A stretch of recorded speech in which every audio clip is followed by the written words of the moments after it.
جی حافظ نعیم صاحب ہمارے ساتھ آج موجود ہیں. جو لوگ ٹیون ان کر رہے ہیں، آپ کا میں نے کچھ مطالعہ کیا ہے انٹرنیٹ سے، تو اگر کوئی غلطی ہو جائے، کیونکہ آپ کو پتہ ہے وکیپیڈیا تو بہت سی چیزوں میں غلطیاں ہوتی ہیں وہاں پہ، تو آپ اصلاح یہاں پہ ہی کر دیجیے گا. تو جی آپ کی پیدائش حیدرآباد میں ہوئی؟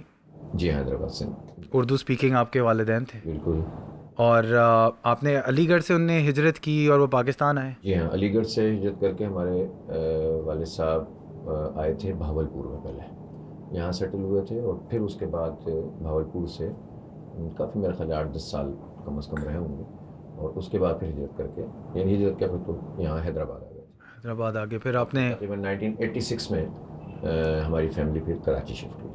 اچھا.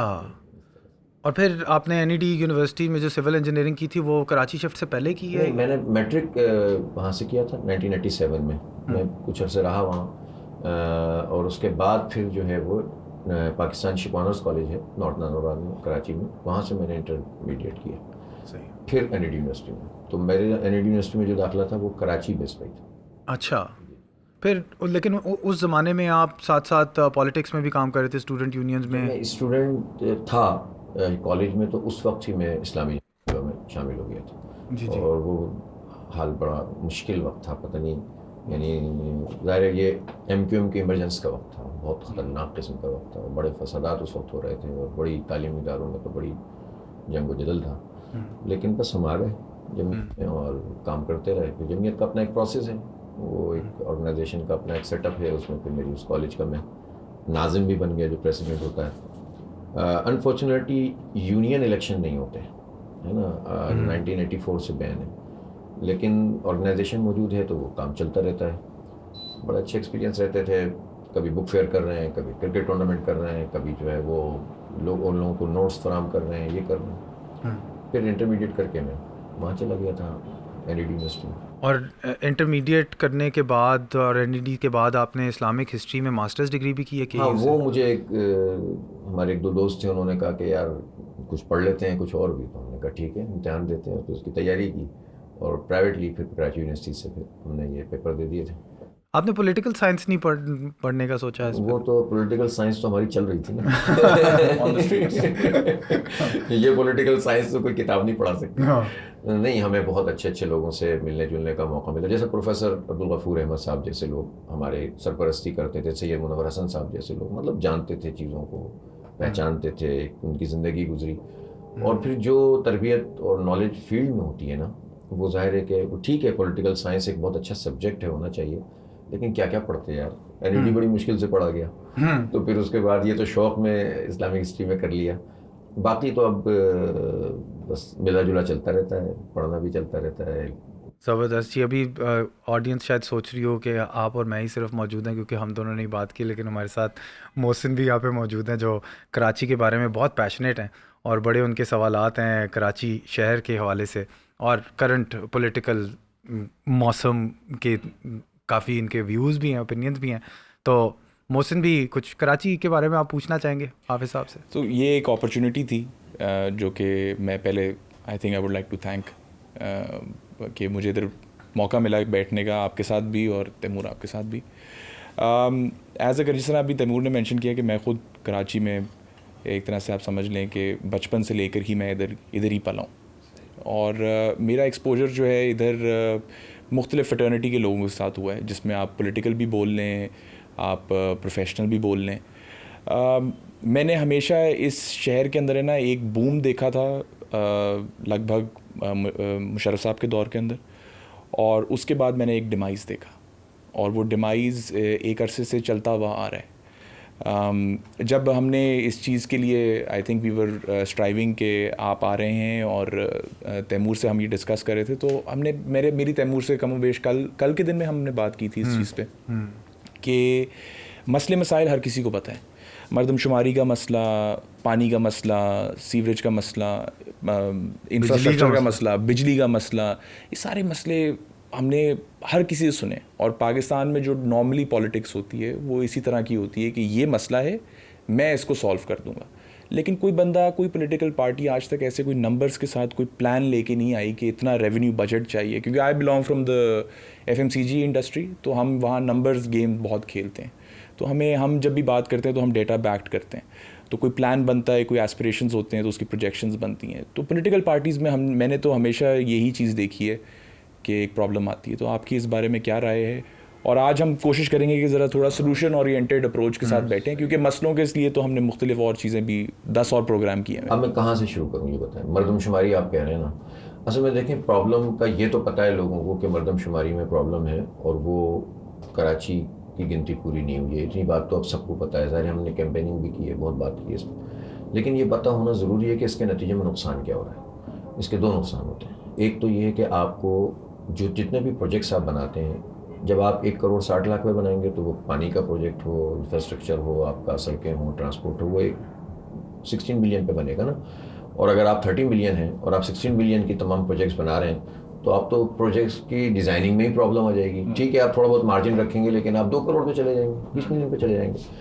تو پہلا مسئلہ تو یہ آتا ہے کہ پروجیکٹس جتنے بھی ہوتے ہیں وہ خراب ہو جاتے ہیں. دوسرا ہوتا ہے جتنے آپ کو ریسورسز چاہیے, وسائل چاہیے, وہ ریسورسز آپ کو جو ہے وہ آبادی کے تناسب سے ملتے ہیں, اس میں پرابلم آ جاتی ہے.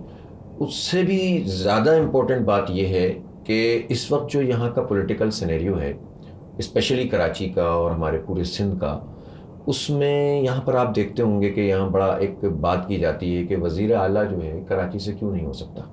اس بنیاد پہ 40 سال سے سیاست چل رہی ہے, اور جب دیکھنے لگتے ہیں یہ 2 ایشو ایسے ہیں کہ جس کو لوگ ہمیشہ استعمال کرتے ہیں اپنے پولیٹیکل پوائنٹ اسکورنگ کے لیے. ایک کالا باغ ڈیم بنانا نہیں ہے کسی کو, لیکن اس پر سیاست کرنی ہے. پنجاب کی بات کرے گا, سندھ کی بات کرے گا, لوگ لڑ جائیں گے آپس میں, اچھا چلو مل کر ہم بیٹھ کے بات کر لیں گے, اور پھر ٹائم فش. دوسرا مسئلہ جو ہے صوبہ, کہ کراچی کو صوبہ بننا چاہیے کہ نہیں بننا چاہیے. ہم یہ سمجھتے ہیں کہ دیکھیں صوبے بننا نہ بننا آئین کے فریم ورک کی بات ہے, اور اس کو تمام پولیٹیکل پارٹیز اگر اس میں اتفاق پیدا کر لیتی ہیں تو 25 صوبے بھی بن سکتے ہیں, 22 بھی بن سکتے ہیں. دنیا میں ہوتے ہیں صوبے, اور جہاں اتنی بڑی آبادی ہو وہاں پر ایڈمنسٹریٹو یونٹس بننا کوئی ایشو نہیں ہوتا. لیکن سندھ کے تناظر میں یہ بات جو ہے نا وہ بہت خطرناک ہو جاتی ہے. یہاں تو لوگ مرنے کے لیے تیار ہو جاتے ہیں.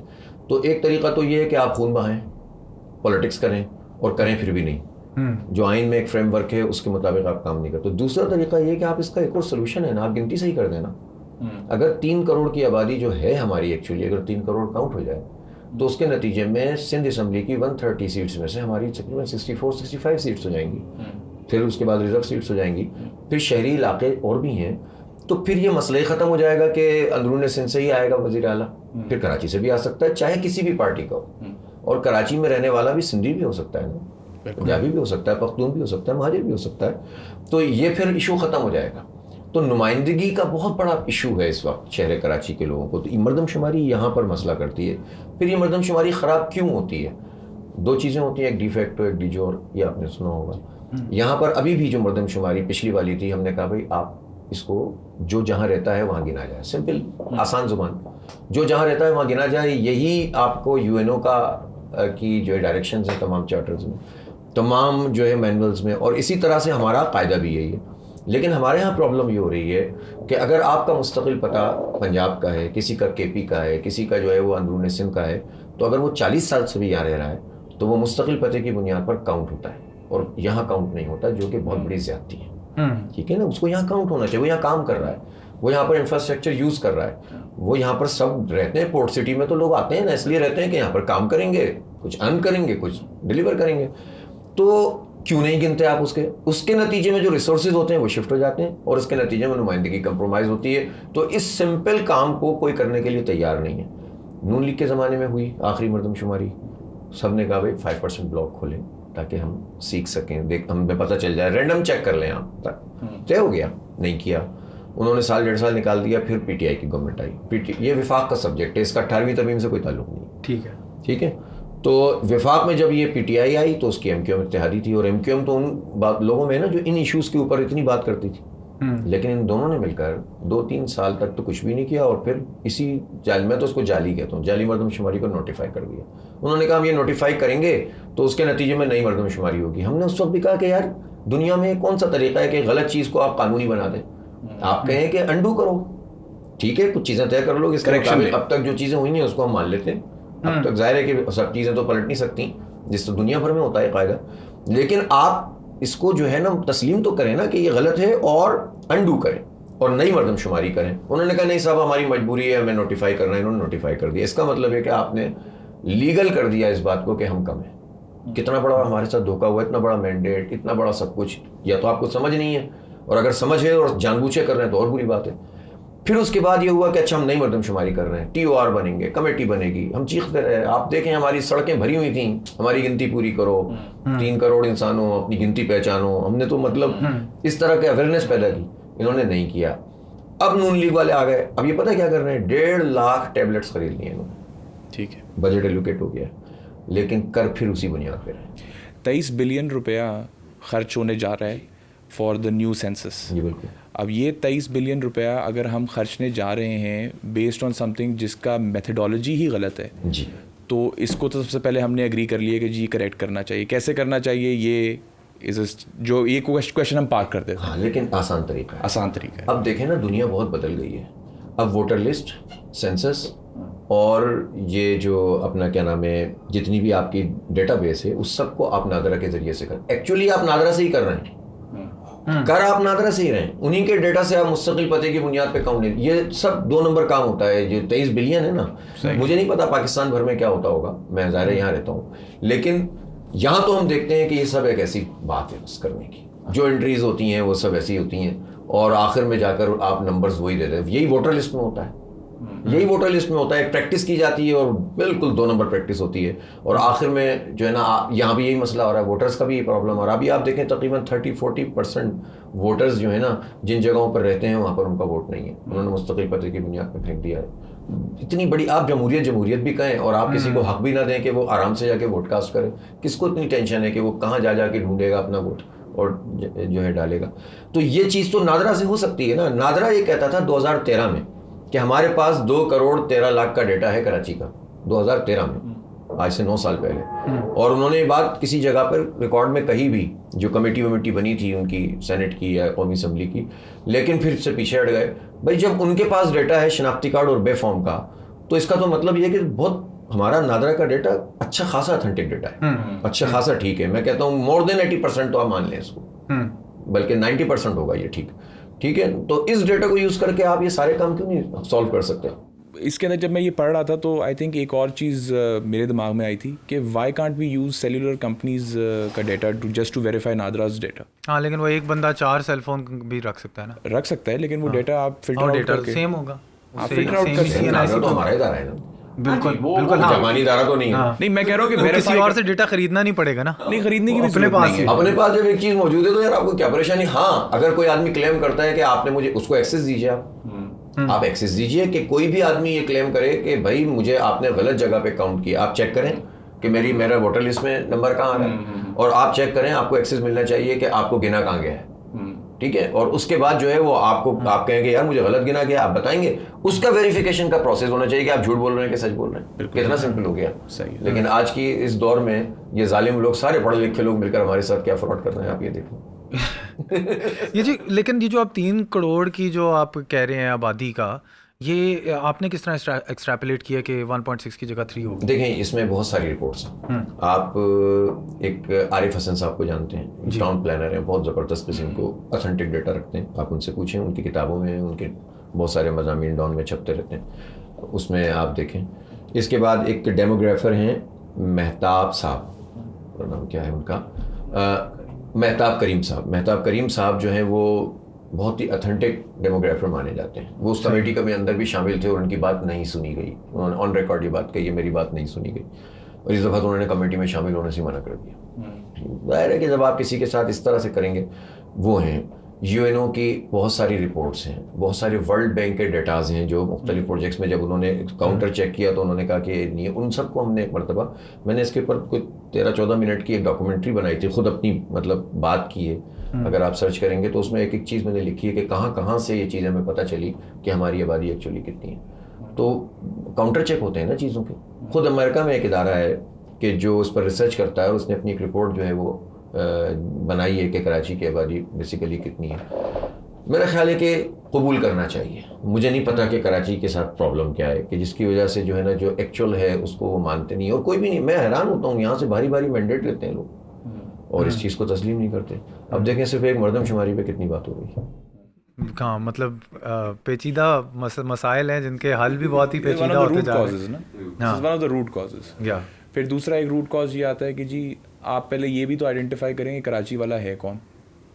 یہ بھی ایک بہت بڑا سوال نہیں، ہے. جو کراچی میں رہتا ہے وہ کراچی والا ہے. نو ڈاؤٹ، اس میں کیا مسئلہ ہے؟ No doubt about it. جو کراچی میں رہتا ہے، اب دیکھیں اب یہ منجن بک نہیں سکتے یہ تو مہاجر میں سندھی تو بالکل بھائی یہ بہت ہو گیا 100%. ہے نا. اس نے تو ہمیں بہت پیچھے ہمیں لے گئے. یہ تقریباً 35-40 سال ہماری 2 نسلیں بدل گئیں، 3 نسلیں بدل گئیں. اور ہم ایجوکیشن میں بہت جانے گئی ہیں اس چکر کے اندر. ایجوکیشن میں ہم کتنا کہاں مانے جاتے تھے. ہمارے ساتھ زیادتی ہوتی تھی اس کراچی کے رہنے والوں کی، اس میں کوئی شبہ نہیں. لیکن یار ایک میرٹ تھا نا، ایک ہم کمپٹیشن میں آگے آتے تھے، ہمارے پاس ایک قابلیت ہوتی تھی، پیچھے چلے گئے. تہذیب میں، ویلیوز میں ہمیں بہت اچھا سمجھا جاتا تھا، پڑھے لکھے لوگ ہوتے تھے، تہذیب یافتہ لوگ ہوتے تھے، اس میں ہم پیچھے چلے گئے. انفراسٹرکچر لوگ دیکھنے کے لیے آتے تھے کراچی کا. یہاں پر ٹرانسپورٹ کارپوریشن تھی 1997 تک، جس کی ہزاروں بسیں چلتی تھیں. آخری وقت تک بھی ان کی تقریباً 1,500 بسیں تھیں جو چل رہی، 1200 یا 1,500 کے قریب بسیں تھیں جو چلا کرتی تھیں، جو گورنمنٹ کی سیکٹر میں تھیں. اسی طرح سے یہاں پر پہلے ٹرام چلا کرتی تھی، کراچی ٹرام وے کمپنی چلاتی تھی. پھر اس کے بعد جو ہے یہ سرکولر ریلوے کا سسٹم چلا.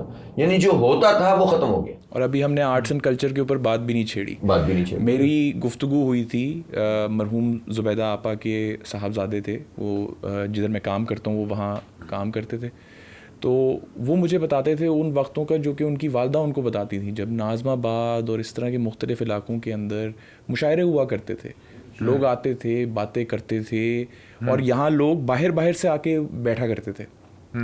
میرے نانا کے بھائی کراچی کے اندر انہوں نے اپنی سروس دی تھی، انہوں نے مجھے ایک بار بتایا تھا کہ جی زبردست نظام ہوتا تھا بس کا. میں تو کہتا تھا کہ جی ہم ان بسوں میں ٹریول کر کے گئے ہیں، ہمیں تو کہیں سے زبردست نہیں لگتا تھا. کہتے تھے آپ نے وہ کراچی نہیں دیکھا. تو ایک جنریشن پہلے ہمیں یہ پتہ چلتا تھا آپ نے وہ کراچی نہیں دیکھا. جس کراچی میں ہم نے آنکھ کھولی اس کراچی کو ہم نے ایک وقت تک بڑھتے ہوئے بھی دیکھا. پھر اس کے بعد ہم نے بہت برے حال بھی دیکھے جب یہاں بام بلاسٹ ہوا کرتے تھے. یہاں ٹیررزم کا ایک وہ تو پورے ملک کے اندر پھیلا ہوا تھا، لیکن کراچی اسپیسیفک ادھر بہت مسئلے ہوتے تھے.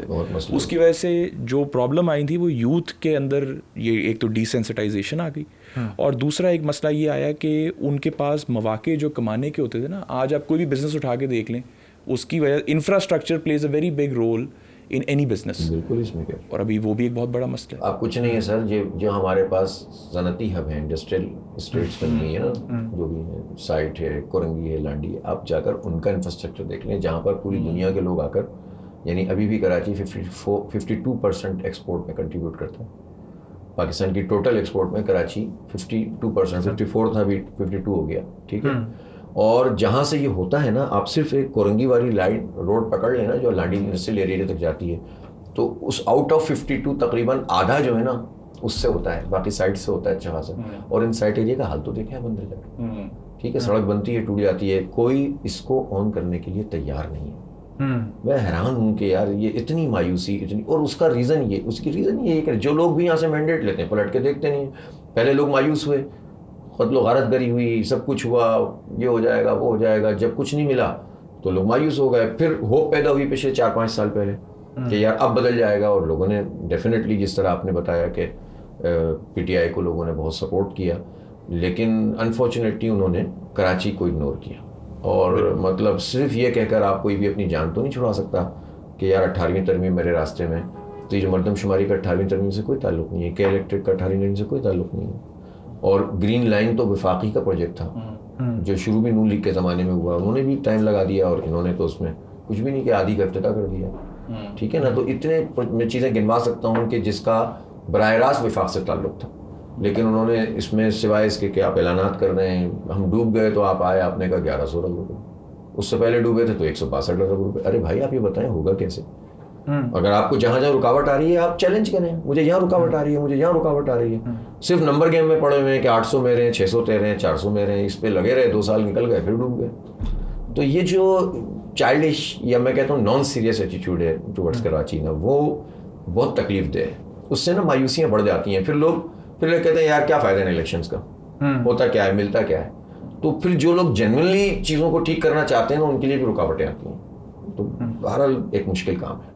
حافظ صاحب، لیکن یہ جمہوریت کا ایک طرح سے فیلئر نہیں ہے کہ اگر اتنی بڑی ووٹ بینک یہاں پہ کراچی کے اندر موجود ہے اور لوگ اپنے کینڈیڈیٹ کو سلیکٹ کر سکتے ہیں اور ووٹ کر سکتے ہیں، اور یہاں پہ آبادی تو ہے جس طرح کہ آپ کہہ رہے ہیں.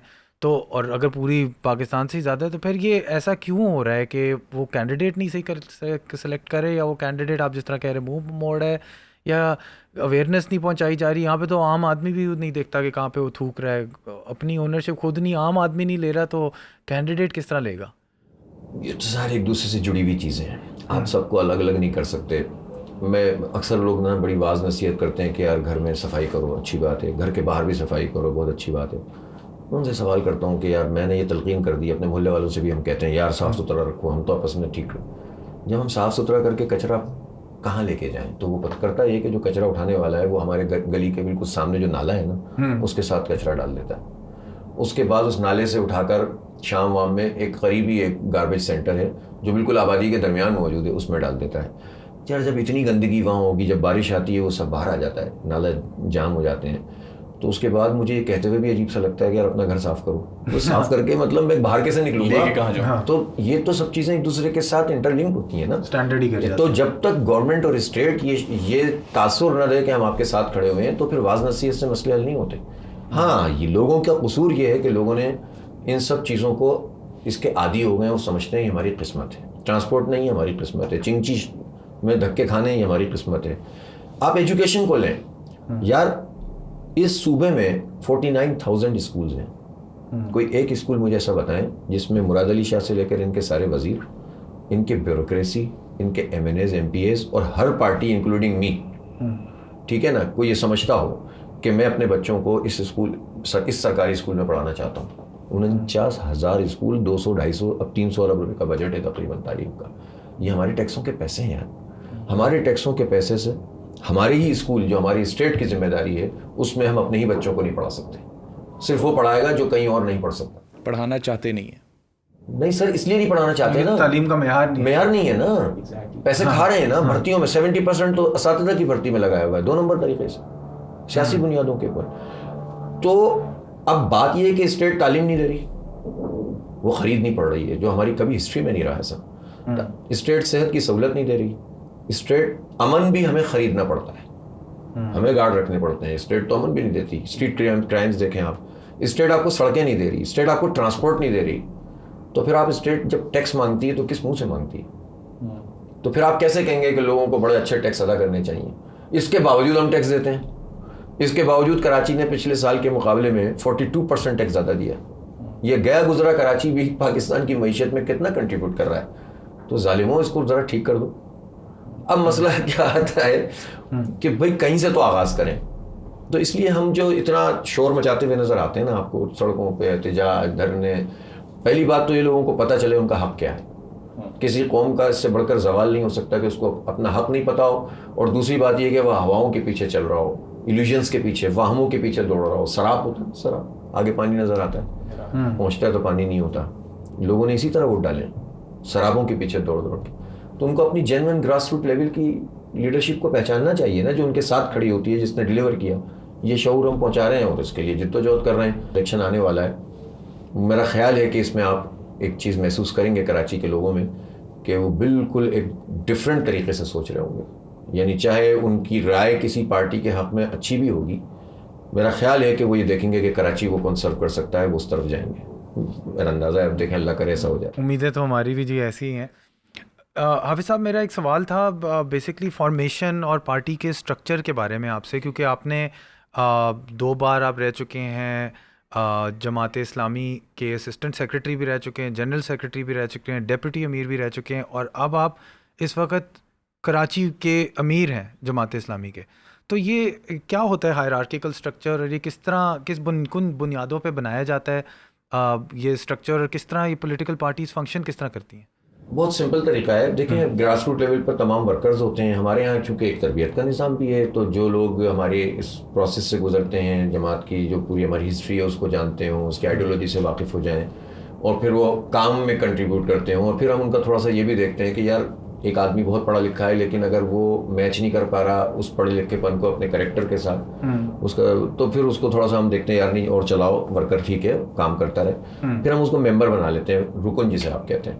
یہ رکن جو ہیں وہ ہمارے پھر مختلف سطحوں پر اپنی لیڈرشپ چنتے ہیں. کسی کا ٹینیور 2 سال کا ہوتا ہے، کسی کا 3 سال کا ہوتا ہے، کسی کا امیر جماعت جو مرکزی ہے اس کا 5 سال کا ہے. تو باہر ہو کے خزاں یہ چلتا رہتا ہے ہمارا پروسیس. نہ کوئی جھگڑا دیکھتے ہوں گے آپ، نہ کوئی لڑائی دیکھتے ہوں گے، نہ کوئی سر پھٹا ہوا ہے.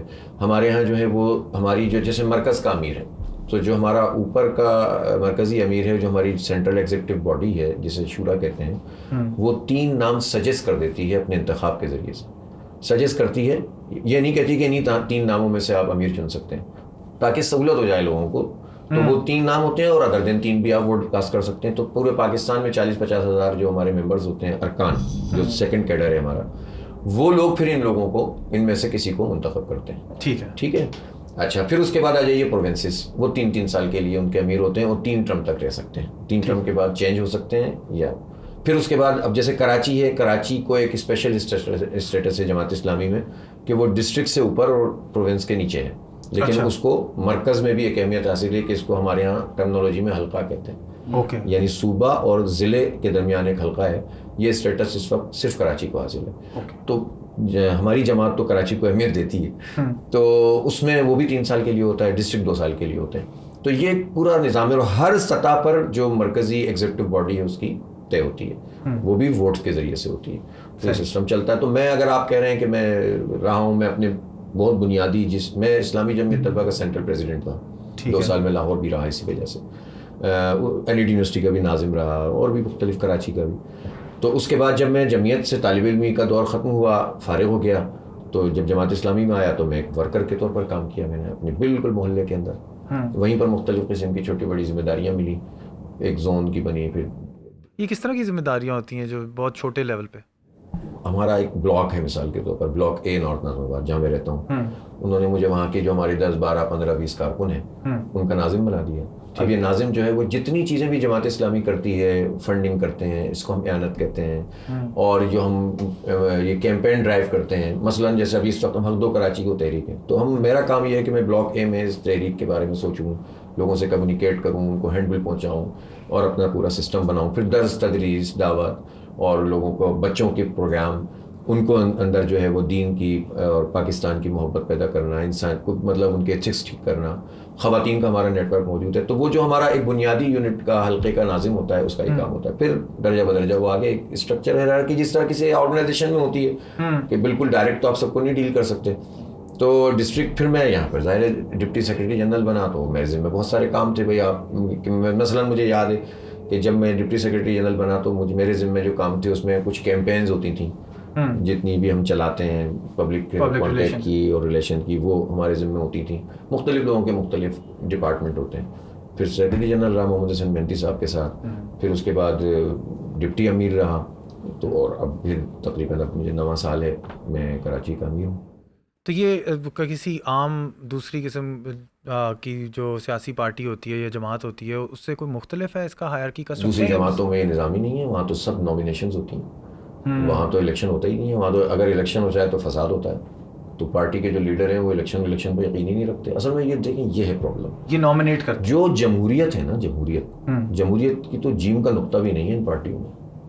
یا چاہے وہ پیپلز پارٹی ہو، چاہے وہ پی ٹی آئی ہو، چاہے وہ نون league who. P T I نے ایک مرتبہ انٹر پارٹی الیکشن کرایا، کانوں کو ہاتھ لگا لیا خان صاحب نے کہا یار یہ شوق نہیں چل سکتے یہاں پر. اصل میں تربیت چاہیے نا اس کے لیے، مزاج چاہیے. یہ پولیٹکس یا جمہوریت جو ہے وہ ایک پورا ایک اس کے نتیجے میں ایک اس کا وہ کرنا پڑتا ہے، جسے کہتے ہیں نا کہ آپ ریاضت ہے، یہ مشق ہے. یہ ایسے نہیں آپ آ گئے اور چلے گئے. تو وہ نہیں کرتی. کوئی خاندان پہ چل رہا ہے، کوئی وصیت پہ چل رہا ہے، کوئی وراثت پہ چل رہا ہے. تو ہیجمنیز ہیں جو ہے نا، اب آپ نے مونارکیز بنائی ہوئی ہیں اور اب آپ کے گرد لوگ اس لیے مجبوری سمجھتے ہیں کہ اگر خاندان کے پیچھے نہیں جائیں گے تو پارٹی ٹوٹ جائے گی. 2 بیسک نرسریز میں سمجھتا ہوں جمہوریت کی. ایک ہے اسٹوڈنٹ یونین، اس کے الیکشن ہونے چاہیے تاکہ تمام آرگنائزیشن ایک ضابطۂ اخلاق میں رہیں. ہر سال انہیں اسٹوڈنٹس کے سامنے رہنا، تو ان سے لرننگ ہوتی ہے، سیکھتے ہیں، ڈیبیٹس ہوتی ہیں، ہر طرح کی بات چیت ہوتی ہے. پھر کام کرنے کا ان کو ہوتا ہے کہ جناب یہ اسٹوڈنٹس کے لیے یہ کام دنیا بھر میں ہوتا ہے، یہاں بھی بڑا اچھا ہوا کرتا تھا. سیکھتا ہے آدمی. یہی لوگ پھر پولیٹیکل پارٹیز میں جاتے ہیں تو وہ بہت بہتر ہوتے ہیں ان لوگوں سے جو الیکٹیبل کے طور پر جو ہے وہ نسل در نسل لاجواب چل رہے ہوتے ہیں. تو وہ ان سے بہت بہتر ہوتے ہیں. لیکن آپ یہ بالکل نہیں کرنا چاہتا, کوئی بھی نہیں کرنا چاہتا. خطرہ ہے ان کو, خوف کھاتے ہیں اپنے اسٹوڈنٹس. پاور سینٹر اپنا ڈسٹرب نہیں کرنا وہ کہتے ہیں یار یہ نوجوان سوال کرے گا ہم سے. جب وہ لوگوں کا نمائندہ بن کر آئے گا اور کہے گا کہ بھائی تعلیم میں مجھے یہ دو, تو میں کہاں سے دوں گا؟ ہم تو نہیں دینا چاہتے آپ کو اتنی آزادی. تو ایک یہ پرابلم. دوسری, جمہوریت کی اگر کوئی نرسری ہے تو وہ ہے لوکل باڈیز. جمہوریت کی بھی نرسری ہے, اور آپ سمجھ لیں کہ یہ پورے انفراسٹرکچر کو جو آپ لے کر چلنا چاہتے ہیں تو اس کی بھی نرسری لوکل باڈیز ہیں. ان میں سے کوئی پارٹی لوکل باڈیز کے الیکشن نہیں کرانا چاہتی. آپ ابھی پچھلا ٹریک ریکارڈ دیکھ لیں, نون لیگ نہیں کرانا چاہتی, پیپلز پارٹی نہیں کرانا چاہتی, پی ٹی آئی نہیں کرانا چاہتی. پی ٹی آئی نے دیکھیں ان کی تو مدت ہی پوری نہیں ہونے دی تھی جو پنجاب کے لوگ تھے. کے پی میں 3 دفعہ وہ گئے الیکشن کمیشن کورٹ کے, کسی طرح سے الیکشن نہ ہو. نون لیگ بھی یہی کام کرتی ہے. تو کہتے ہیں یار اس کی ضرورت نہیں ہے. اور یہ پیپلز پارٹی بھی 2.5 سال سے تو کراچی میں, یہاں پر سندھ میں انہوں نے نہیں کرائے تھے. الیکشن کمیشن نے زبردستی کروائے, پچھلی بار بھی کورٹ نے کروائے تھے. کیوں؟ حالانکہ جب پیپلز پارٹی یہ کلیم کرتی ہے کہ ہم تو سندھ میں جیت جاتے ہیں اور جیت گئے, تو پھر یہ کیوں خوف کھاتے ہیں؟ یہ اپنی ہی پارٹی کی مقامی لیڈرشپ سے خوف کھاتے ہیں. کہ یہ جب دیکھیں بڑی بات ہوتی ہے, جب آپ محلے کی ووٹ لے کر آتے ہیں نا, تو آپ محلے کے کسٹوڈین بن جاتے ہیں. آپ کو ایک طاقت حاصل ہو جاتی ہے کہ میں لوگوں کا ایک مینڈیٹ لے کر آیا ہوا.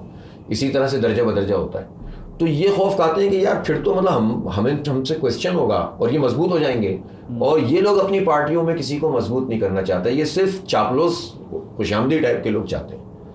اب دیکھیں اچھے برے ہر جماعت میں ہوتے ہیں, یہ مسئلہ یہ نہیں ہے. تیسری چیز جو جمہوریت کو کل کرتی ہے وہ وڈیرا شاہی, جاگیرداری. آپ پتہ ہے جاگیردار تو جاگیرداری کی بنیاد کے اوپر سارے کام کرتا ہے. اس کی بھی ایک پوری ڈیٹیلز ہیں کہ کس طرح جو ہے وہ سماج کو انہوں نے اپنی گرفت میں لیا ہوا ہے. نعوذ باللہ خدا بن جاتے ہیں کہ ہر چیز ان کے ہاتھ میں ہوتی ہے. یہ اتنی بڑی بڑی باتیں جو کرتے ہیں اسمبلیوں میں بیٹھ کر وڈیروں, یہ اپنے ہاریوں کے ساتھ کیا سلوک کرتے ہیں. ابھی پیپلز پارٹی والوں نے کہا کہ منیمم ویج طے کریں گے ہم انڈسٹری کے لیے, وہ بھی 2 نمبری کی تھی. کچھ ایسی چیزیں چھوڑ دی تھی جس سے نہ کر سکیں.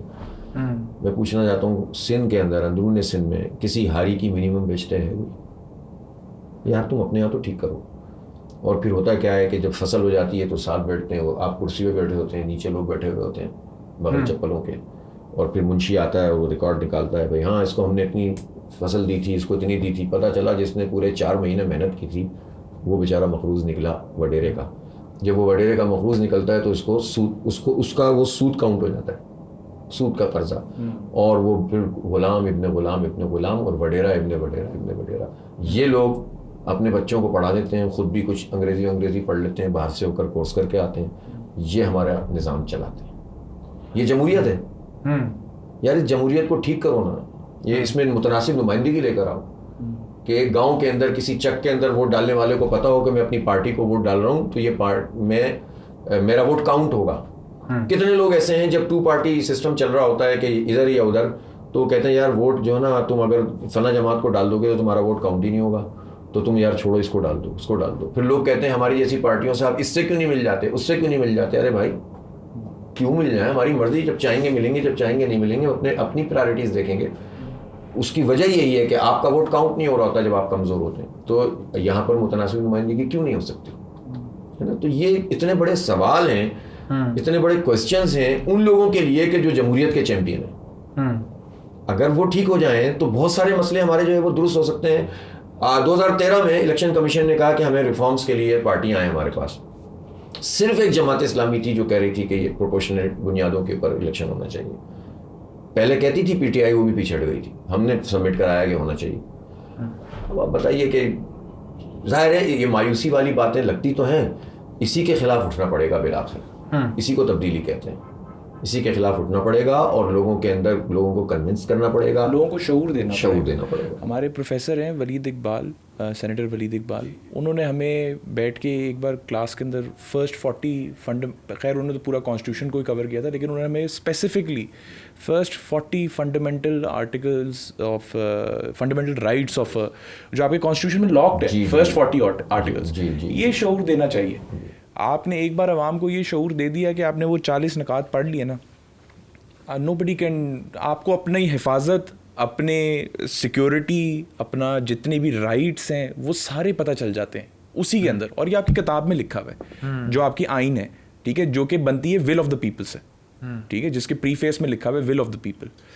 اچھا, آپ نے ایک بات بڑی زبردست کی تھی کہ آپ کے یہاں جو پورا اسٹرکچر ہے اور نظام ہے, میں یہ جاننا چاہتا ہوں حال ہی میں جب ہمارے پاس 2 سال پہلے لاک ڈاؤنز ہوئے تھے اور اس کے اندر راشن ڈسٹریبیوشن کی تھی, تو میرے پاس اڑتے اڑتے ایک یہ آئی تھی بات کہ جماعت اسلامی نے بڑا زبردست کام کیا تھا ڈور ٹو ڈور راشن ڈسٹریبیوشن کے اندر. آپ کے اوور آل کتنے لوگ ہیں کراچی کے اندر ابھی, اور اس کو آپ نے کیسے چینل کیا؟ بیکاز دس ول شو کہ ایز اے جماعت وداؤٹ اینی اتھارٹی اور گیون بائی دا اور responsibility given by the government, آپ لوگ کیسے آپریٹ کرتے ہیں اور اس کو کیسے پروپیگیٹ کرنا ہے؟ ہماری نا ایک تو ہے جماعت اسلامی کا پورا مین اسٹریم اسٹرکچر ہے, اس کے ساتھ ہماری ایک NGO ہے, اس کا نام ہے الخدمت.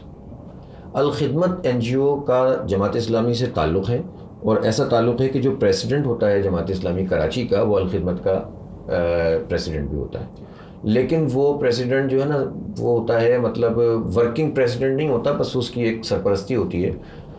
الخدمت کا پورا ہاسپٹل الگ چل رہے ہیں, اس کا پانی کا پروجیکٹ الگ چل رہے ہیں, اس کی تمام. لیکن جب بھی کوئی کیلمٹی آئے, جب بھی کوئی ڈیزاسٹر آئے, جب بھی کوئی بڑی بارش ہو گئی, کرونا ہو گیا, تو ہم اپنے تمام رضاکاروں سے کہتے ہیں جماعت اسلامی کے ورکر سے کہ now you have become the volunteers of Al-Khidmat. تو اب آپ کو جو ہے نا سرو کرنا ہے, کیونکہ ڈیزاسٹر ہے. ایک تو وہ لوگ ہیں جو کہ روٹین میں جاب بھی کر رہے ہیں, الخدمت کا کام بھی کر رہے ہیں, لیکن اب ہم کو جو ہے وہ مل کر کام کرنا ہے. تو پھر ہم ہزاروں کی تعداد میں جتنی بھی ہماری ورک فورس ہے وہ سب اس کام میں لگ جاتی ہے. اور ہم نے کورونا میں نو ڈاؤٹ کہ ظاہر موت کا خوف تو ہمیں بھی تھا نا, ابھی تو کورونا کا اتنا خوف نہیں ہے, اس وقت آپ کو عالم پتہ ہے نا کیا تھا, لوگ بالکنی سے باہر جھانکتے ہوئے بھی ڈرتے تھے. اب یقین کریں ایسے ایسے ہم لوگ نفسیاتی مریض ہو گئے تھے, اچھے بھلے لوگ جو ہے نا نفسیاتی مریض ہو گئے تھے, اور سارے دب کے بیٹھے ہوئے تھے, وزیر مشیر سب. اس وقت ہم نے کہا نہیں یار, اگر ہم بھی بیٹھ گئے تو پھر ان کا کیا ہوگا جو لاک ڈاؤن کی وجہ سے مر گئے. ہم نے کہا یار لیکن نہ, اس میں وہ نہیں کریں گے, کسی کو تقسیم کرتے ہوئے تصویر اوائڈ کرو, اللہ ماشاء اللہ کسی نے کر لی ہو. ہم نے کہا یار گھر پہ پہنچاؤ, خاص طور پر سفید پوش لوگوں کا ایک بھرم ہوتا ہے, تو وہ تو ویسے بھی کسی کے آگے ہاتھ نہیں پھیلا سکتے. تو ہم نے کوشش کی کہ 90% ہم اپنے راشن کی تقسیم اس طرح کریں گے کہ لوگوں کا ہمیں پتہ چل جائے گا, اس کی لسٹ بنائیں گے جہاں جہاں ہمارے, جیسے آپ نے کہا نا کہ ایک آپ کا جو بنیادی حلقہ ہوتا ہے اس میں آپ کیسے, تو ہمیں پتہ ہوتا ہے کہ یہاں پر ہمارے ورکرز بتاتے ہیں یار اس کا پرابلم ہے, اس کا پرابلم ہے, اس کی جاب چھٹی ہوئی ہے, اس کے گھر میں مسئلہ ہو رہا ہے. تو پھر ہم نے ان کو آئیڈینٹیفائی کیا, ان کے گھروں پہ چیز پہنچائی.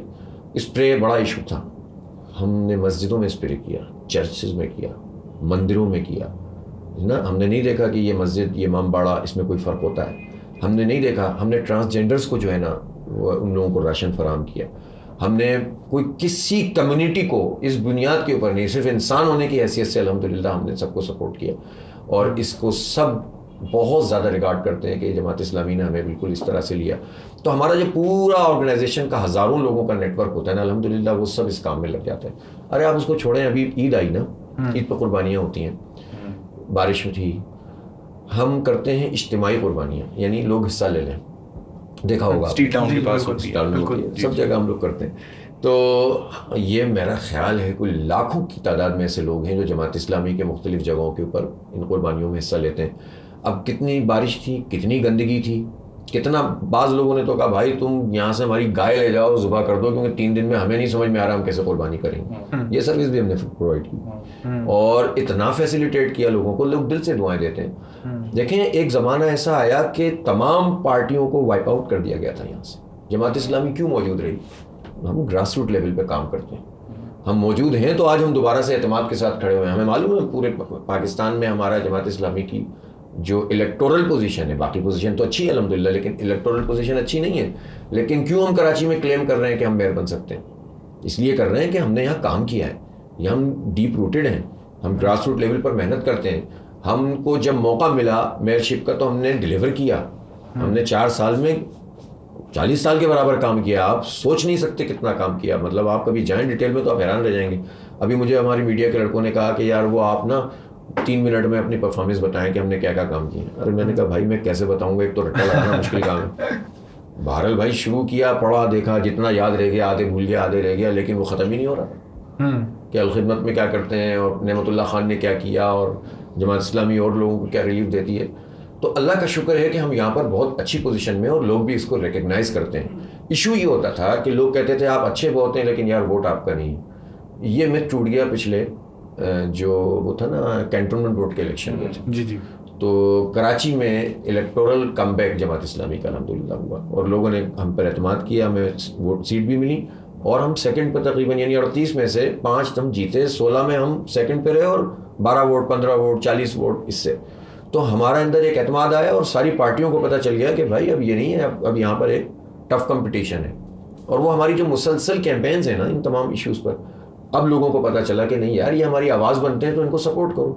تو اب جو بلدیاتی الیکشن ہے اس میں تو ہم کہہ رہے ہیں کہ انشاءاللہ تعالیٰ بہت بڑی کامیابی ہم حاصل کریں گے. لوگ حیران رہ جائیں گے جو اپوننٹ ہیں, جو شاید ہو سکتا ہے ان کو اندازہ نہیں ہو رہا. گراس روٹ لیول پہ ہم ہیں, ہمیں لوگوں کا پتہ ہے اور ہم سائنٹیفک سرویز بھی کر رہے ہیں, پولز بھی کر رہے ہیں. ہم ظاہر ہے کہ ہم اس کے چونکہ ہم اپنی سمجھ کے لیے کرتے ہیں تو بائز نہیں کرتے, ان بائزڈ کرتے ہیں تاکہ ہمیں تو پتہ چلے. تو اللہ کا شکر ہے کہ ہم اچھی پوزیشن پہ.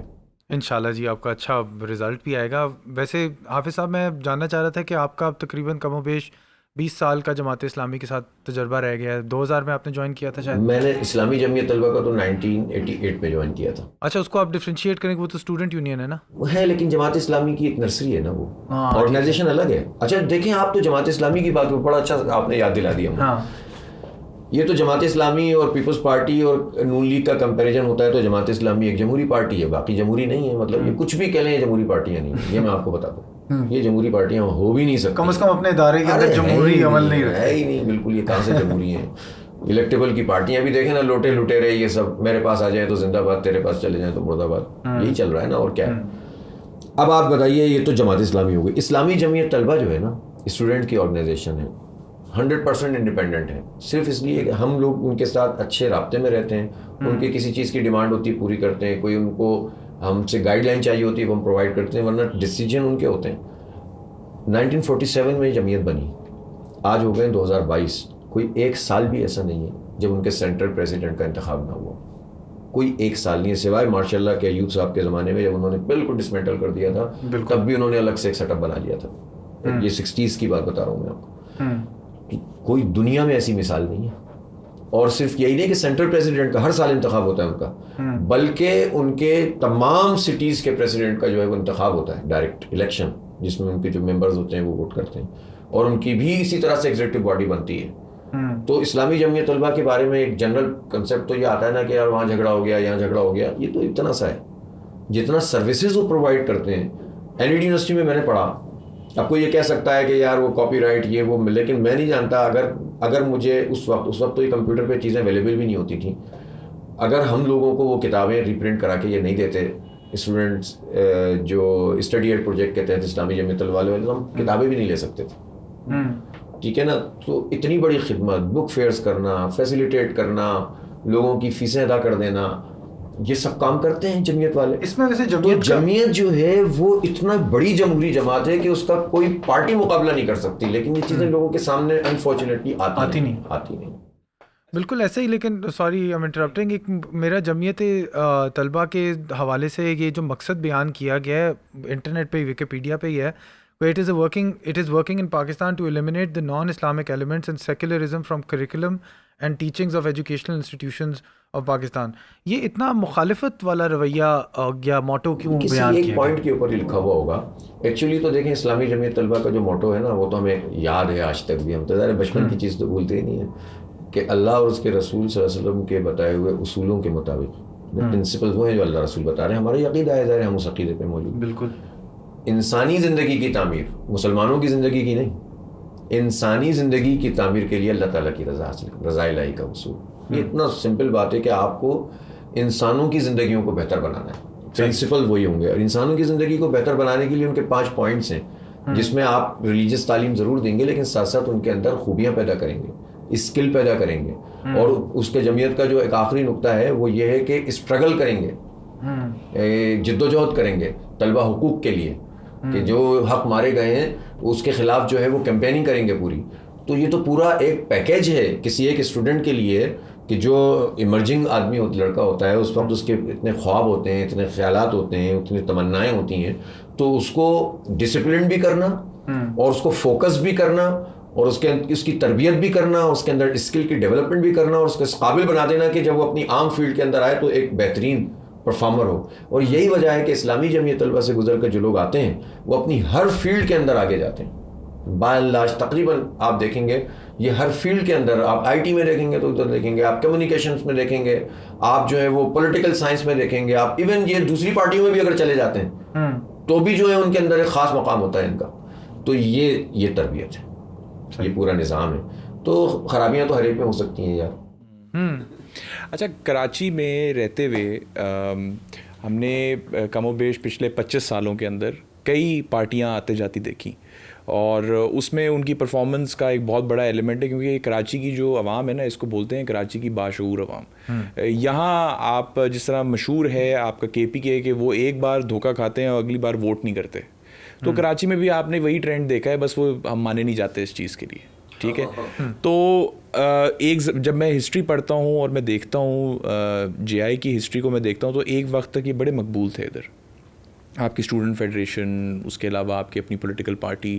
پھر وہ وائڈ کریٹ ہوا اور پھر وہ وائڈ ایک اور پارٹی نے فل کیا, پھر وہ ایک اور ٹیگ ہوا, وہ دوسری پارٹی آ گئی, پھر ایک اور وائڈ پہ. اب پچھلے لاسٹ 3 ایئرس کے اندر یہاں PTI کی بڑی واضح اکثریت سے وہ آئے ہوئے تھے as a Karachiite and as a Pakistani. میرا اپنا ذاتی خیال یہ ہے کہ ان لوگوں نے پرفارم بالکل نہیں کیا. جو نظر انداز کرنے والی بات تھی اس سے بھی میں 100% اگری کرتا ہوں. 1100 ارب کا پیکج تھا, وہ بھی کبھی نہیں ملا. میں تو علی زیدی صاحب سے خود ان کے فیس بک پہ بڑے معتبانہ طریقے سے پوچھتا ہوں کہ جی وہ کراچی پیکج کی ایک اپڈیٹ دے دیں مجھے. وہ ایگزیکٹلی, تو کانکریٹ بات نہیں کوئی کرتا. بات کرو سیدھے, کانکریٹ بات کوئی نمبر سے بات کرو, کتابوں سے بات کرو, یہ کیا ادھر یہ کر دیا وہ کر دیا, اس طرح تھوڑی ہوتا ہے. اگر ہم ابھی جس طرح ہم نے شروع میں root of the problem discuss کیا تھا, تو ہم, اور میں کہتا جس طرح ہم سولوشن اورینٹیڈ اپروچ کے ساتھ بیٹھیں گے ادھر, تو میرا ماننا یہ ہے کہ ہم کنورسیشن کو ذرا ایک اور اینگل پہ لے کے جاتے ہیں. اگر کراچی کا بجٹ ہے تو وہ کتنا ہونا چاہیے, کس طرح آپ شروع کریں گے, کیا کیا کام پہلے وار فوٹنگ کے اوپر کریں گے, اور وہ وار فوٹنگ کے اوپر کام کرنے کے کیا ریزلٹس آپ ایکسپیکٹ کریں کتنے عرصے تک. کیونکہ دیکھیں ہم نے پچھلے 8 سال میں تو بہت ڈاؤن فال دیکھا ہے. وہ تو آپ کی سڑکوں کے حال, لوگوں کے حال, یہ سب آپ کو بتا رہے ہیں. اور میں آج ایک اور چیز بلکہ یہاں میں خود بھی کرتا ہوں, مجھے لاہور میرا کافی جانا ہوتا ہے, اور میں جب واپس کراچی آتا ہوں اور میں اپنے دوستوں سے بیٹھتا ہوں, میں باخدا میں یہ بولتا ہوں, میں کہتا ہوں یار مجھے افسوس ہوتا ہے وہاں جا کے, لاہور جا کے افسوس ہوتا ہے. یہ نہیں کہ مجھے کوئی حسد ہے ان سے یا کوئی مسئلہ ہے مجھے ان سے, مجھے صرف یہ ہوتا ہے کہ اگر وہ کر سکتے ہیں, وہ پاکستانی ہیں, تو ہمارے لیے کیوں نہیں ہو رہا, اور ہم نے کیوں نہیں مانگا. کیا ہمیں مانگنا چاہیے؟ لاہوریوں نے تو نہیں مانگا, لیکن اگر کراچی والے یہ مانگ رہے ہیں تو پھر ان کو کیوں نہیں مل رہا. تو یہ بجٹ سے ہم شروع کرتے ہیں اور وہاں سے ہم آگے لے کے چلتے ہیں. اتنا بڑا آپ نے جو ہے نا وہ بنا دیا, آپ سینیریوز تاکہ آپ اس کو سمرائز کر کے اس کو کوشش کرتا ہوں جلدی بتا دوں. پہلی بات تو یہ ہے کہ دنیا بھر میں جو بلدیات ہوتی ہیں, لوکل باڈیز ہوتی ہیں, وہ امپاورڈ ہوتی ہیں, اور یہ تصور ہی نہیں ہو سکتا کہ کسی سٹی کا کوئی میئر ہو اور وہ پانی کا بھی انچارج نہ ہو, کچرے کا بھی انچارج نہ ہو, وہ تعمیرات کا بھی انچارج نہ ہو, اس کی مطلب وہ ہیڈ نہ ہو. لیکن یہ بدقسمت جو ہے وہ پاکستان ہے کہ جس میں لوکل باڈیز کو لوگ اہمیت نہیں دیتے, اور اسپیشلی سندھ حکومت. شروع میں یہاں سے کرتا ہوں کہ آئین میں ایک چیپٹر ہونا چاہیے. اب تک جو ہو گیا وہ ہو گیا. وہ چیپٹر جہاں پریزیڈنٹ, پرائم منسٹر اور پارلیمنٹ جو ہے اس کے لیے اس نے ایک چیپٹر بنایا ہوا ہے, اس کے حقوق اور فرائض ہیں. بالکل اسی طرح سے پروونشل کے تمام جو ہیں وہ رسپانسبلٹیز ہیں اور ان کے جو رائٹس ہیں وہ سب موجود ہیں. بالکل اسی طرح صرف 2 آرٹیکل سے کام نہیں چلے گا, لوکل باڈیز کا ایک چیپٹر ہونا چاہیے اور اس کو آئینی کور ملنا چاہیے کہ بھائی جب بلدیہ کی مدت ختم ہوگی تو ایک انٹرم گورنمنٹ آئے گی, انٹرم گورنمنٹ کے ساتھ بلدیہ بنے گی. ٹھیک ہے. اس کے بعد جو ہے وہ تیسری بات یہ ہونی چاہیے کہ یہ جو بلدیہ ہوگی اس کے ماتحت فلاں فلاں فلاں فلاں چیزیں ہوں گی. اب یہ تو ہے نہیں اس وقت, تو اب آپ ظاہر ہے آپ کہتے ہیں یار یہ تو نہیں, آپ کیا کریں گے. تو پہلی بات تو یہ ہے کہ یہ مطالبہ زندہ رہنا چاہیے. اس کے لیے جماعت اسلامی ورکنگ کر رہی ہے. انفارچونیٹلی اس وقت ہمارے پاس نمبرز نہیں ہیں, نیشنل اسمبلی میں ایک ہی ہیں. ہم نے قرارداد جمع کرا دی ہے کہ اس کا چیپٹر ہونا چاہیے, ہم اس کی ڈیٹیل بھی جمع کرائیں گے اور پورا چیپٹر ڈیزائن کر کے ترمیم کی صورت میں دیں گے. پھر ہم ایکسپوز بھی کریں گے ان پارٹیوں کو, ہر مہینے کے پاس جائیں گے کہ سائن کرو. نہیں کریں گے تو ہم بتائیں گے چاہتے نہیں ہیں, یہ امپاور نہیں کرنا چاہتے, یہ خامخواہ میں جمہوریت کا نام رکھ لیتے ہیں. تو یہ ہمارے ہے ذہن میں, کریں گے انشاءاللہ. سیکنڈ چیز جو ہے وہ یہ ہے کہ یہاں پر اب جیسا بھی ہے, اس میں ہم نے بڑی اسٹرگل کی, 29 دن کا دھرنا دیا, آپ نے دیکھا.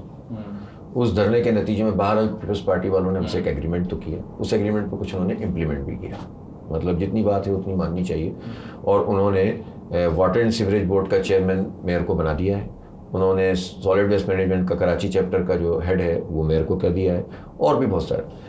اب دیکھیں بجٹ کی آپ نے بات کی, ہم نے اس ایگریمنٹ میں, ہم چاہتے تو صرف ان 2 چیزوں پہ بھی اٹھ کر دھرنا ختم کر سکتے تھے, ہم نے ان سے ایگریمنٹ میں یہ بات شامل کروائی کہ PFC ایوارڈ ہوگا, PFC پروونشل فائنینس کمیشن جو ہوتا ہے وہ بننا چاہیے, اور وہ پھر یعنی اب ہوتا کیا ہے کہ وفاق سے پیسے آتے ہیں صوبے میں NFC کے تحت, صوبے کے پیسے نیچے ملنے چاہیے نا, بجائے اس کے کہ صوبہ کہے کہ ہر چیز ہم خرچ کریں گے, ہمارے ہاتھ میں سب کچھ ہوگا. نہیں, ڈیولیوشن آف پاور اس کو تو نہیں کہتے کہ آپ اوپر سے تو نیچے لے لیں اور نیچے پھینکیں گے, آپ خود اپنے ہاتھ میں رکھیں, تو یہ ڈیولیوشن نہیں ہے. ڈیولیوشن تو ہوتا ہے کہ آپ نیچے ٹرانسفر کریں, اور آئین یہ کہتا ہے کہ آپ تمام ایڈمنسٹریٹو, پولیٹیکل اور اکنامک جو فائنینشیل اختیارات ہیں وہ آپ منتقل کریں گے, آپ کی لازمی ہے, اس کے مطابق جو ہے وہ ہونا چاہیے. ہم نے ان سے یہ ایگریمنٹ کیا کہ PFC ایوارڈ آپ فوری طور پر کریں گے. 13-14 سال سے آپ نے نہیں کیا, انہوں نے اس کو حصہ بنایا کہ بلدیہ کے بننے کے الیکشن کے ودن 30 days یا 60 days یہ PFC قائم کریں گے, اور اس کے تحت پیسوں کی تقسیم ہوگی.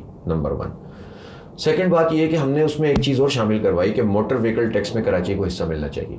موٹر وہیکل ٹیکس کا مطالبہ ہمارا 50 سال سے, ہماری بلدیہ ٹوٹی تھی, عبدالستار افغانی میئر تھے نا, احتجاج کر رہے تھے, اس وقت بھی وہ کہہ رہے تھے کہ یار کراچی کو کیوں نہیں ملتا یہ, لیکن اس وقت بھی نہیں ملتا تھا, ان کی بلدیہ توڑ دی گئی, ان کو گرفتار کر لیا گیا. تو جماعت اسلامی کی بڑی ہسٹری ہے, رچ ہسٹری ہے کہ ہم نے کراچی کے رائٹس پر بات کی ہے. بہرحال ہم نے یہ ان کو ایگریمنٹ کا حصہ بنوایا. تیسری چیز جو ہم نے ایگریمنٹ کا حصہ بنوایا وہ یہ ہے کہ 1 پیسے ملتے تھے چنگیوں کے, آسان زبان میں بتا رہا ہوں, وہ چنگیوں کے پیسے پورٹ سے شروع ہوتے تھے, اور جتنا بھی یہاں سے کنٹینر زیادہ تھے ملک بھر میں ان میں پیسے ہوتے تھے. نواز شریف صاحب نے 1919 میں چنگی کا نظام ختم کر دیا تھا, لیکن پھر یہ بات طے ہوئی تھی کہ اس چنگیوں کے نظام کو ختم کرنے کے بعد لیکن جتنے پیسے ان کو ملتے ہیں وہ سیلز ٹیکس کی مد سے صوبوں کو ٹرانسفر کی جائیں گے, اور صوبے ان جگہوں کو دیں گے جو ہسٹوریکل شیئر ہے جون 1999 کا. اس کے مطابق یہ کام تقریباً 7-8 سال چلا, اور کراچی کو ایک اچھی خاصی آمدنی ہو جاتی تھی, اور سندھ کے دیگر شہروں کو بھی ہو جاتی تھی. لیکن پھر پیپلز پارٹی نے MQM کے ساتھ مل کر, مزے کی بات دیکھیے آپ, 2000 وہ تو MQM کے حصے دار تھے, 2008 سے ان کے کولیشن پارٹنر تھے, وفاق میں بھی, صوبے میں بھی 14 تک رہے, گورنر بعد میں بھی رہے. انہوں نے ان کے ساتھ مل کر اس میں ڈنڈی ماری, اور یہ جو ہسٹوریکل شیئر تھا وہ آہستہ آہستہ کم کرتے چلے. پہلے ہمیں 76% شیئر ملتا تھا, یعنی اگر مثال کے طور پر 20 ارب روپے آ رہے ہیں تو اس میں سے 15 ارب روپے جو ہے کراچی کے ہوتے تھے, اور باقی جو پیسے ہوتے تھے وہ جو ہے ان کے ہوتے تھے. اب کیا ہوا, اب یہ ہوا کہ جناب انہوں نے آہستہ آہستہ کر کے ہمیں 22% پہ لے آئے ہوں, اور کوئی پوچھنے والا بھی نہیں ہے.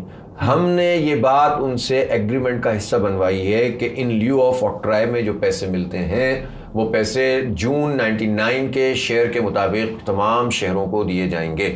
یہ پیپلز پارٹی نے ہمارے ساتھ ایگریمنٹ کیا ہے. یہ بات تو اگر ہم نہیں کرتے نا, کسی کو پتہ بھی نہیں ہوتی کہ آپ نے کیا بات کی ہے. یہ ہم جانتے ہیں چیزوں کو الحمدللہ, اس لیے ہم نے کہا کہ اس سے انشور ہوگا, اور ہمیں 20-25 ارب روپے تو ایسے مل جائیں گے. ٹھیک ہے نا. اس کے بعد جو ہے آ جائیے, ہم نے ان سے اور بہت ساری, ہم نے K4 کو کروایا کہ یہ 650 ملین گیلن ہی ہونا چاہیے, 65 کروڑ گیلن یومیہ. یہ جو ڈنڈی ماری گئی ہے, ہمیں 26 کروڑ پہ لے گئے, یہ غلط ہے. انہوں نے کہا کہ ہماری طرف سے کوئی پریشانی نہیں, کیونکہ وفاق یہ کہتا تھا صوبہ نہیں مانتا, صوبہ اپنا شیئر نہیں دینا چاہتا پانی کا. تو انہوں نے کہا ہمیں کوئی پرابلم نہیں ہے, یہ تو معاہدے میں موجود ہے, آپ بنائیں, ہم پانی دیں گے آپ. یہ ہم نے ان سے کہلوایا بھی, لکھا بھی, اور بہت ساری چیزیں ہم نے ایسی وہاں سے کروائی ہیں کہ جس کے نتیجے میں ہمیں فائدہ ہو سکتا ہے. تو ایک طرف تو یہ ہے کہ اس پر امپلیمنٹ کرانے کے لیے پولیٹیکل جب آپ مینڈیٹ کے ساتھ آئیں گے, ابھی ہماری کوئی پوزیشن مینڈیٹ والی نہیں ہے, تو ہم ان سے اتنی چیزیں کروا رہے ہیں. جب ایک میئر ہوگا اس شہر کا, اور اس کے اندر جو ہے وہ لوگوں کے مینڈیٹ سے آیا ہوگا, تو اس کو اگنور نہیں کر سکتے. اور یہ میں آپ کو بتا دوں, یہ MQM کے میئر کو اگنور کر سکتے ہیں.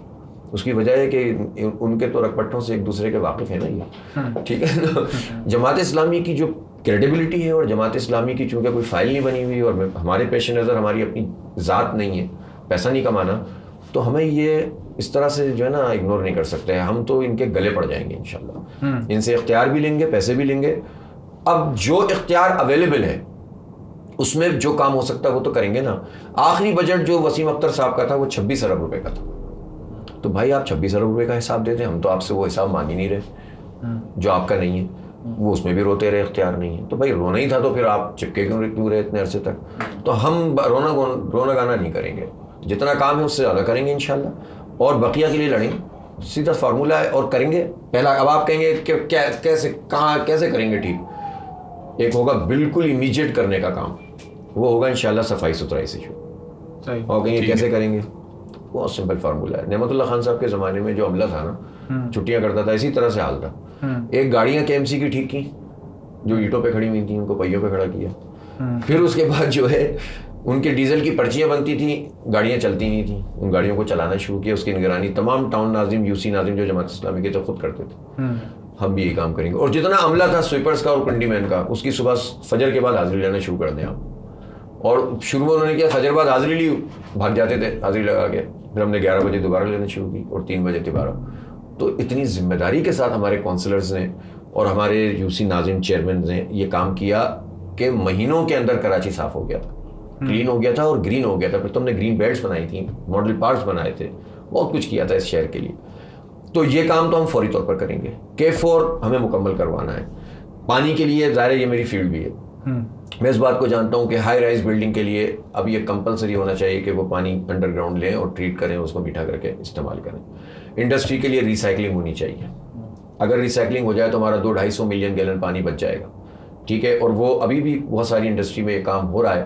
جب وہ اپنے کمرشلی اس کام کو کر رہے ہیں کہ پہلے ویسٹ واٹر پانی سے گزارتے ہیں, پھر ریٹریٹ کرتے ہیں, تو 70% تک ریکلیم کر لیتے ہیں. تو یہ کتنی بڑی بچت ہے پانی کی. پانی پہ تو دنیا میں جنگیں ہونی ہیں, ٹھیک ہے نا. تو ہم چاہتے ہیں کہ انڈسٹری کے لیے ایسا پلان گورنمنٹ کی طرف سے آئے کہ جس کے نتیجے میں جو کمبائنڈ ایفلوئنٹ ٹریٹمنٹ پلانٹس ہیں, سب کا ویسٹ جائے گا, اور بنے وہ پینڈنگ ہے پچھلے کئی عرصے سے, اس کو ہمیں فورس کرنا پڑے گا.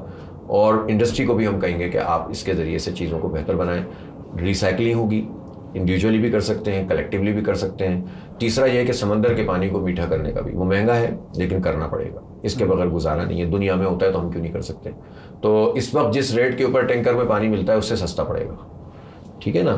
تو یہ ملٹی ٹاسکنگ چیزیں ہیں, اور اس کام کے لیے اونرشپ لینی پڑے گی. اگر یہ میئر کام کو جانتا ہوگا, اس کے ساتھ ٹیم موجود ہوگی, آرگنائزیشن ہوگی, وہ اس کو سپورٹ کر رہی ہوگی, تو انشاءاللہ تعالی ہم یہ کام کریں گے. نعمت اللہ, یہ ہم صرف کلیم نہیں کر رہے, ہم نے کیا ہے. نعمت اللہ خان نے K3 بنایا تھا 100 ملین گیلن. اس کے بعد آپ کو پتا ہے کراچی کے لیے آبادی کہاں سے کہاں پہنچ گئی. ایک بوند پانی کا اضافہ نہیں کیا ان لوگوں نے, ایک قطرہ اضافی پانی نہیں ملا کراچی کو. اس کے بعد یہ پورا کرنا ہے انشاءاللہ. KCR ہے, ٹرانسپورٹیشن, اب ہمارے بچوں کی قسمت میں یعنی یہی رکھیں, کیوں بھائی, وہ کریں گے.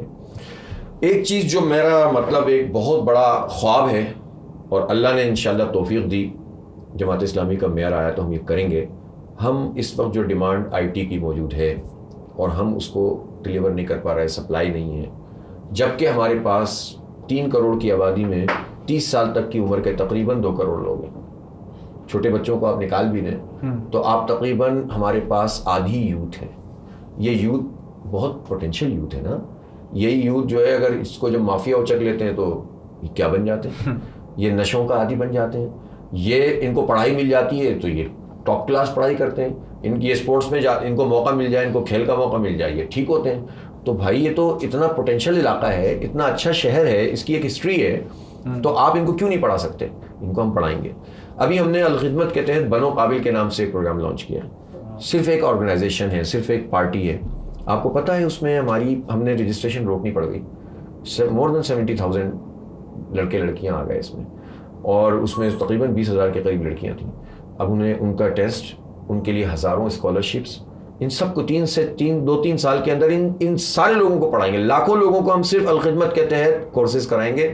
کچھ کو جو ہے وہ فزیکلی کرائیں گے, کچھ کو فری لانس کرائیں گے, اور اس کے نتیجے میں ان کی جابس کی ہم پہلے سے بات شروع کر دی ہے. اور ہمیں اچھے خاصے لوگوں کی جابس کے لیے کمپنیوں نے کہہ دیا ہے کہ آپ ہمیں بچے دیں. ہم جو ہے 30,000 40,000 50,000 کی نوکریاں, 1 لاکھ کی بھی ہے, تو ہم وہ ٹیسٹ لے کر ان کے جو ہے وہ دیکھ کر ان کی قابلیت انشاءاللہ تعالیٰ ان کو آگے کریں گے. یہ کام ہم کر سکتے ہیں تو یہ ریاست کیوں نہیں کر سکتی. تو میرا یہ ایم ہے کہ اختیار میں ہوگا یا نہیں ہوگا, جماعت اسلامی کا میئر اپنی اس پوزیشن کو استعمال کر کے, سب کے ہاتھ جوڑنے پڑے, انڈسٹریلسٹ کے پاس جانا پڑا, گورنمنٹ سے مانگنا پڑا, state of the art IT university بنائیں گے انشاءاللہ. اور اس کے نتیجے میں پاکستان کو کیا فائدہ ہے, پاکستان کو یہ فائدہ ہے کہ ابھی ہماری $2.1 بلین ہو سکی. 3.1 کا ہم نے بجٹ رکھا, آخر میں بتایا 2.6 ہوگا, میرے خیال ہے 2.1 2.2 ہم جو ہے وہ ایکسپورٹ کر سکے آئی ٹی میں صرف.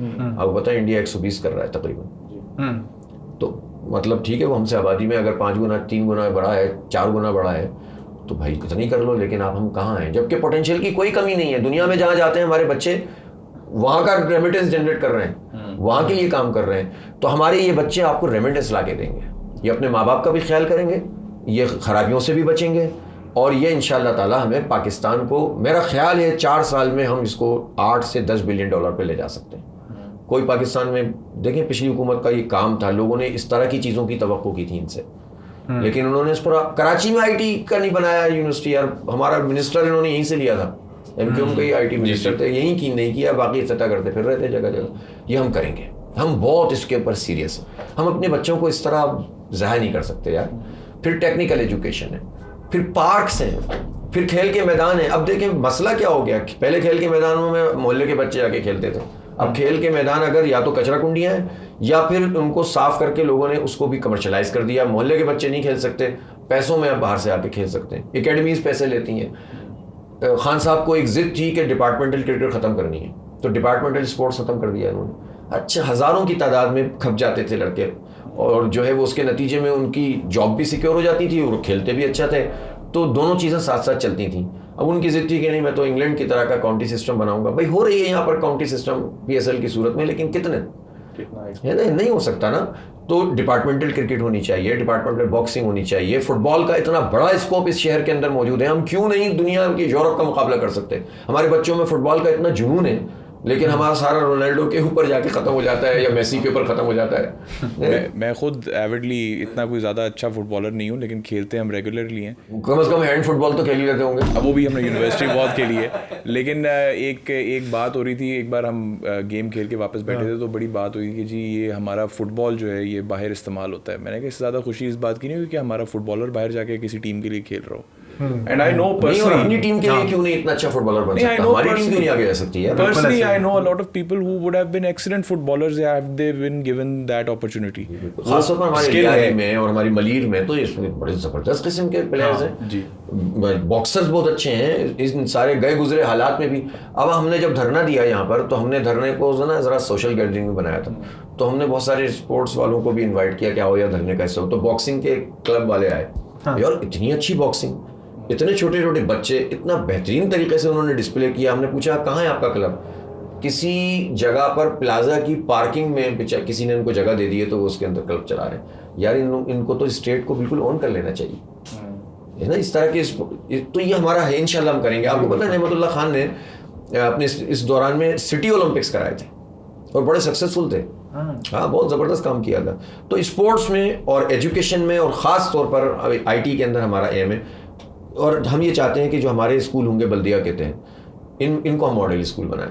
یار ہم سب انہی اسکولوں سے پڑھے ہوئے تھے, لائن لگا کر لوگ سرکاری اسکولوں میں داخلہ لینا چاہتے تھے, امیر اور غریب کا بچہ ایک ساتھ پڑھتا تھا.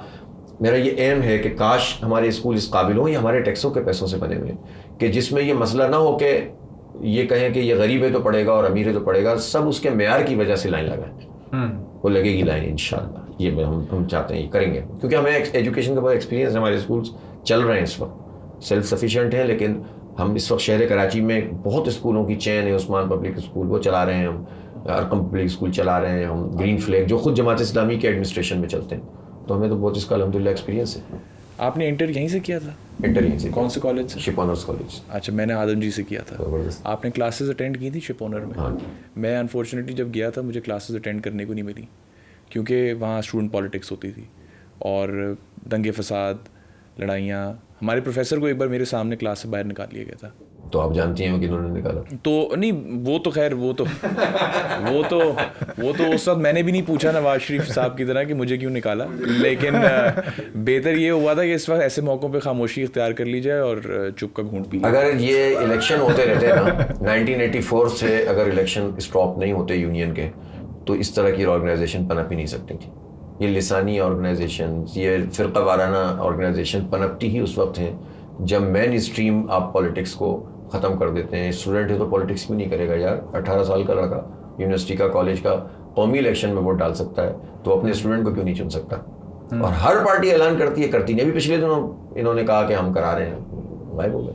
شیخ رشید صاحب اور جاوید ہاشمی صاحب جو ہیں وہ اسٹوڈنٹ پالیٹکس کے اندر ایک دوسرے کے میرا خیال ہے 1-2 سال کا ہی ڈفرینس تھا ان کا. جاوید ہاشمی تو بہت بڑا نام تھا پالیٹکس میں، اسلامی جمعیت طلبہ کے تھے وہ، اور وہ بلکہ جو بھٹو صاحب کے خلاف ایک بہت بڑی تحریک چلی تھی، وہ تحریکیں چلائیں ان لوگوں نے، اور یہ اسٹوڈنٹ یونین کے پریزیڈنٹ تھے پنجاب یونیورسٹی میں. پھر یہ پوری جو باڈی بنی تھی، تمام اسٹوڈنٹ یونین کی ایک باڈی ہوتی تھی، اس میں بھی رہے یعنی آپ دیکھیں نا اسٹوڈنٹ سے وہ نیگوشیٹ کرتے تھے اس وقت کے طاقتور ترین پرائم منسٹر کے ساتھ.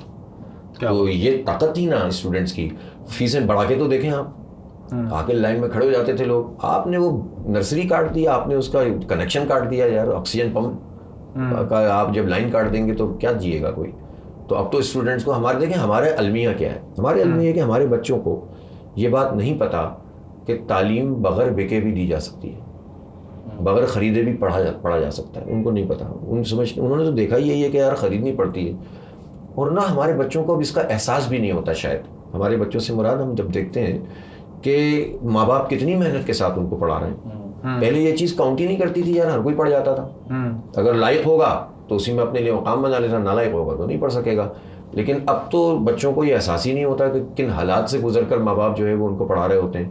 انہوں نے سمجھا یہی ہماری قسمت ہے کہ ہم اتنی ہی مہنگی تعلیم خریدیں، یہی ہماری قسمت ہے کہ ہمارے پاس ٹرانسپورٹ نہ ہو. آپ نے کہا نا کہ بچوں کو نہیں پتا کہ یہاں پر کوئی ٹرانسپورٹ کارپوریشن بھی تھی. آپ کے پاس جو 70,000 اپلیکیشن آئی ہے نا بچوں کی آئی ٹی کی، وہ اس لیے بھی آئی ہوں گی کیونکہ ان کے پاس اور کوئی وسائل نہیں ہوں گے، تو انہوں نے کہا میں یہی پڑھ کے کچھ کما لوں گا. ایگزیکٹلی یہی ہے میجورٹی کا یہی ہم نے کہا یہی ہے کہ آپ کو ہم فری اسکالرشپ دیں گے، 3 مہینے 4 مہینے کے کورس کرائیں گے، اور آپ کو انشاءاللہ اس قابل کر دیں گے کہ آپ 40-50 ہزار کی جاب کریں گے. پھر آپ میں سے جو جتنا سیکھتا جائے گا آگے بڑھتا جائے گا. ابھی فری لانسنگ سے لوگ لاکھوں روپے بچے، چھوٹے چھوٹے بچے کماتے ہیں. لیکن یہ ہم لوگوں کو سمجھا رہے ہیں بچوں کو کہ بغیر محنت کے یہ بھی نہیں ملے گا. اگر آپ سمجھ رہے ہیں کہ 3 مہینے کا کورس ہر چیز کا علاج ہے، تو ایسا نہیں ہوتا. دنیا میں کوئی چیز حاصل کرنے کے لیے بھی جدوجہد کرنی پڑتی ہے.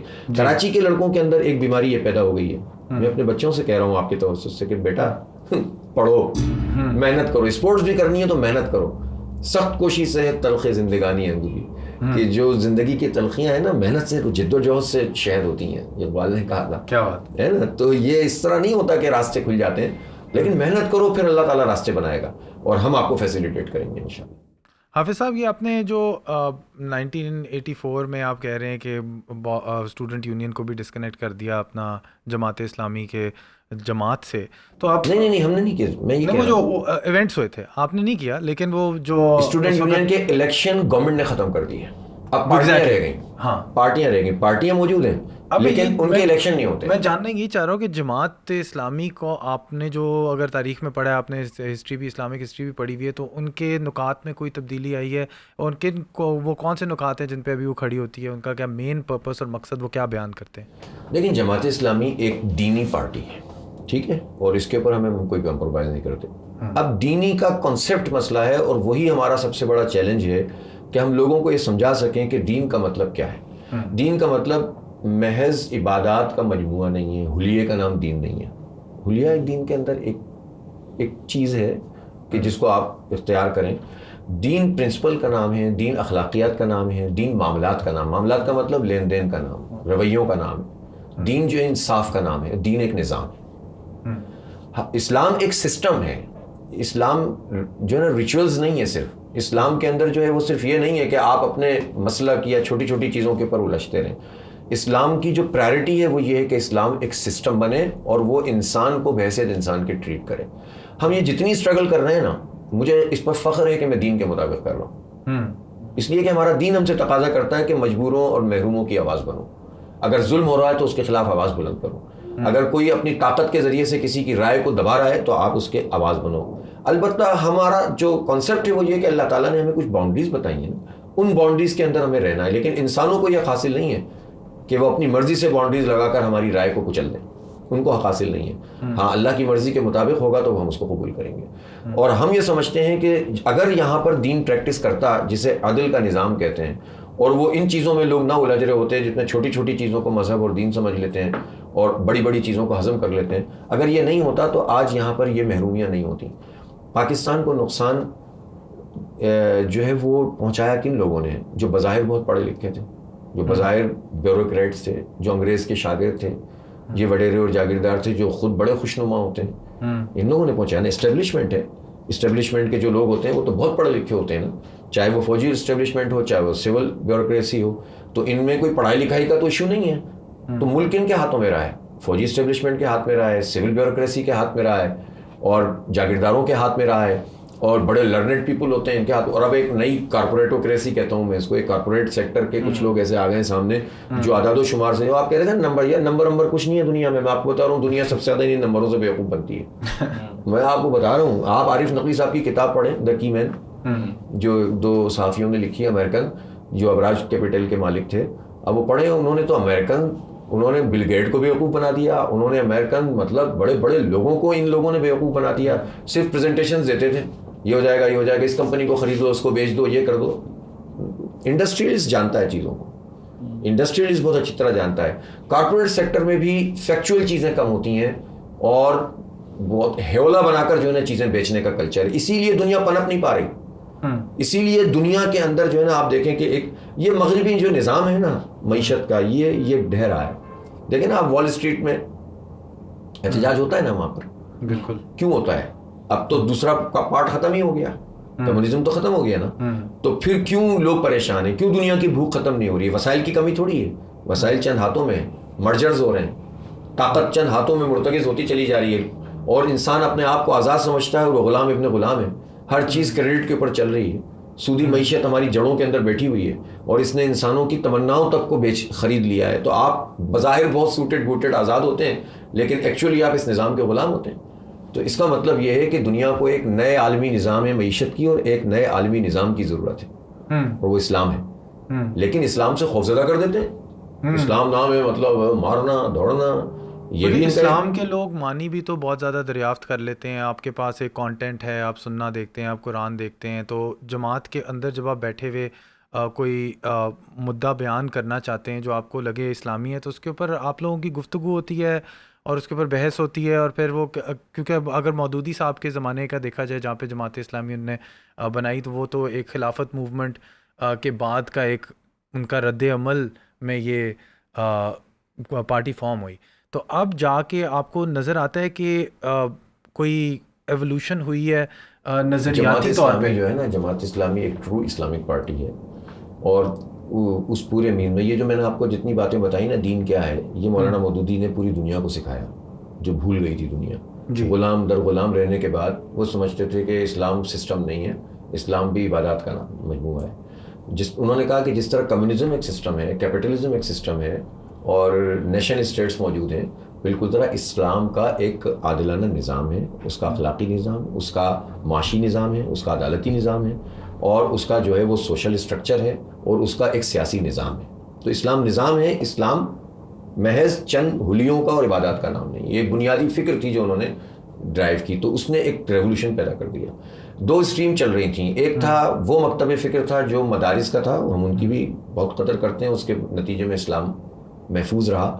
لیکن ان میں یہ مسئلہ آیا کہ انہوں نے اپنے انگریزوں کے زمانے میں اپنے آپ کو بچانے کے لیے محدود کر دیا علم اور تعلم کے اوپر. مولانا مودودی نے کہا کہ اسلام جو ہے نا وہ مغلوب نہیں رہ سکتا, اس کو غالب ہونا چاہیے اور اس کو ایک نظام بننا چاہیے. اور یہ اسلام چیلنج کرتا ہے ہر سامراجی طاقت کو. جو سامراج ہوگا, چاہے وہ قوم ہو, چاہے وہ ملک ہو, چاہے وہ انسان ہو, جو انسانوں کے اوپر انسانوں کی خدائی چلائے گا, ہم اس کو چیلنج کریں گے. اس کو طاغوت کہتے ہیں, اللہ سے بغاوت کر کے انسانوں کو کچلنے والا. تو انہوں نے تو ایک انقلابی, جو اقبال نے انقلابی روح پیدا کی تھی, اس کی سمجھ لیں کہ عملی تفسیر اپنی تحریروں میں لکھی, اور اس کے بعد اس کی بنیاد پر ایک پارٹی فارم کی. وہ پارٹی کی پرنسپل وہی رکھے گئے. فرقہ پرستی میں ہم نہیں پڑے. ہمارے یہاں بریلوی بھی آ سکتا ہے, دیوبندی بھی آ سکتا ہے, شیعہ بھی آ سکتا ہے, سنی بھی آ سکتا ہے, ہمیں کوئی پرابلم نہیں ہے. بنیادی چیزوں کے اوپر آپ اختلاف رکھتے ہوئے بھی جماعت اسلامی میں شامل ہو سکتے ہیں. چھوٹی چیزوں میں اختلاف ہے نا, بڑی چیزوں میں تو اختلاف نہیں ہے, پرنسپل میں کوئی اختلاف نہیں ہے. تو جب اختلاف چھوٹی چیزوں میں, اس کو بیٹھ کر بات کر لیں گے. ہمارے یہاں اسٹڈی سرکل کا ایک نظام ہوتا ہے جس میں ہم ان تمام باتوں کو, ہم کتاب پڑھی, کتاب کے بعد اس پہ ڈسکشن کر رہے ہیں, ہاں سوالات پیدا کر رہے ہیں, یہ سوال ہو سکتا ہے, یہ ہو سکتا ہے, یہ ہو سکتا ہے. ہم پڑھتے ہیں, سیکھتے ہیں.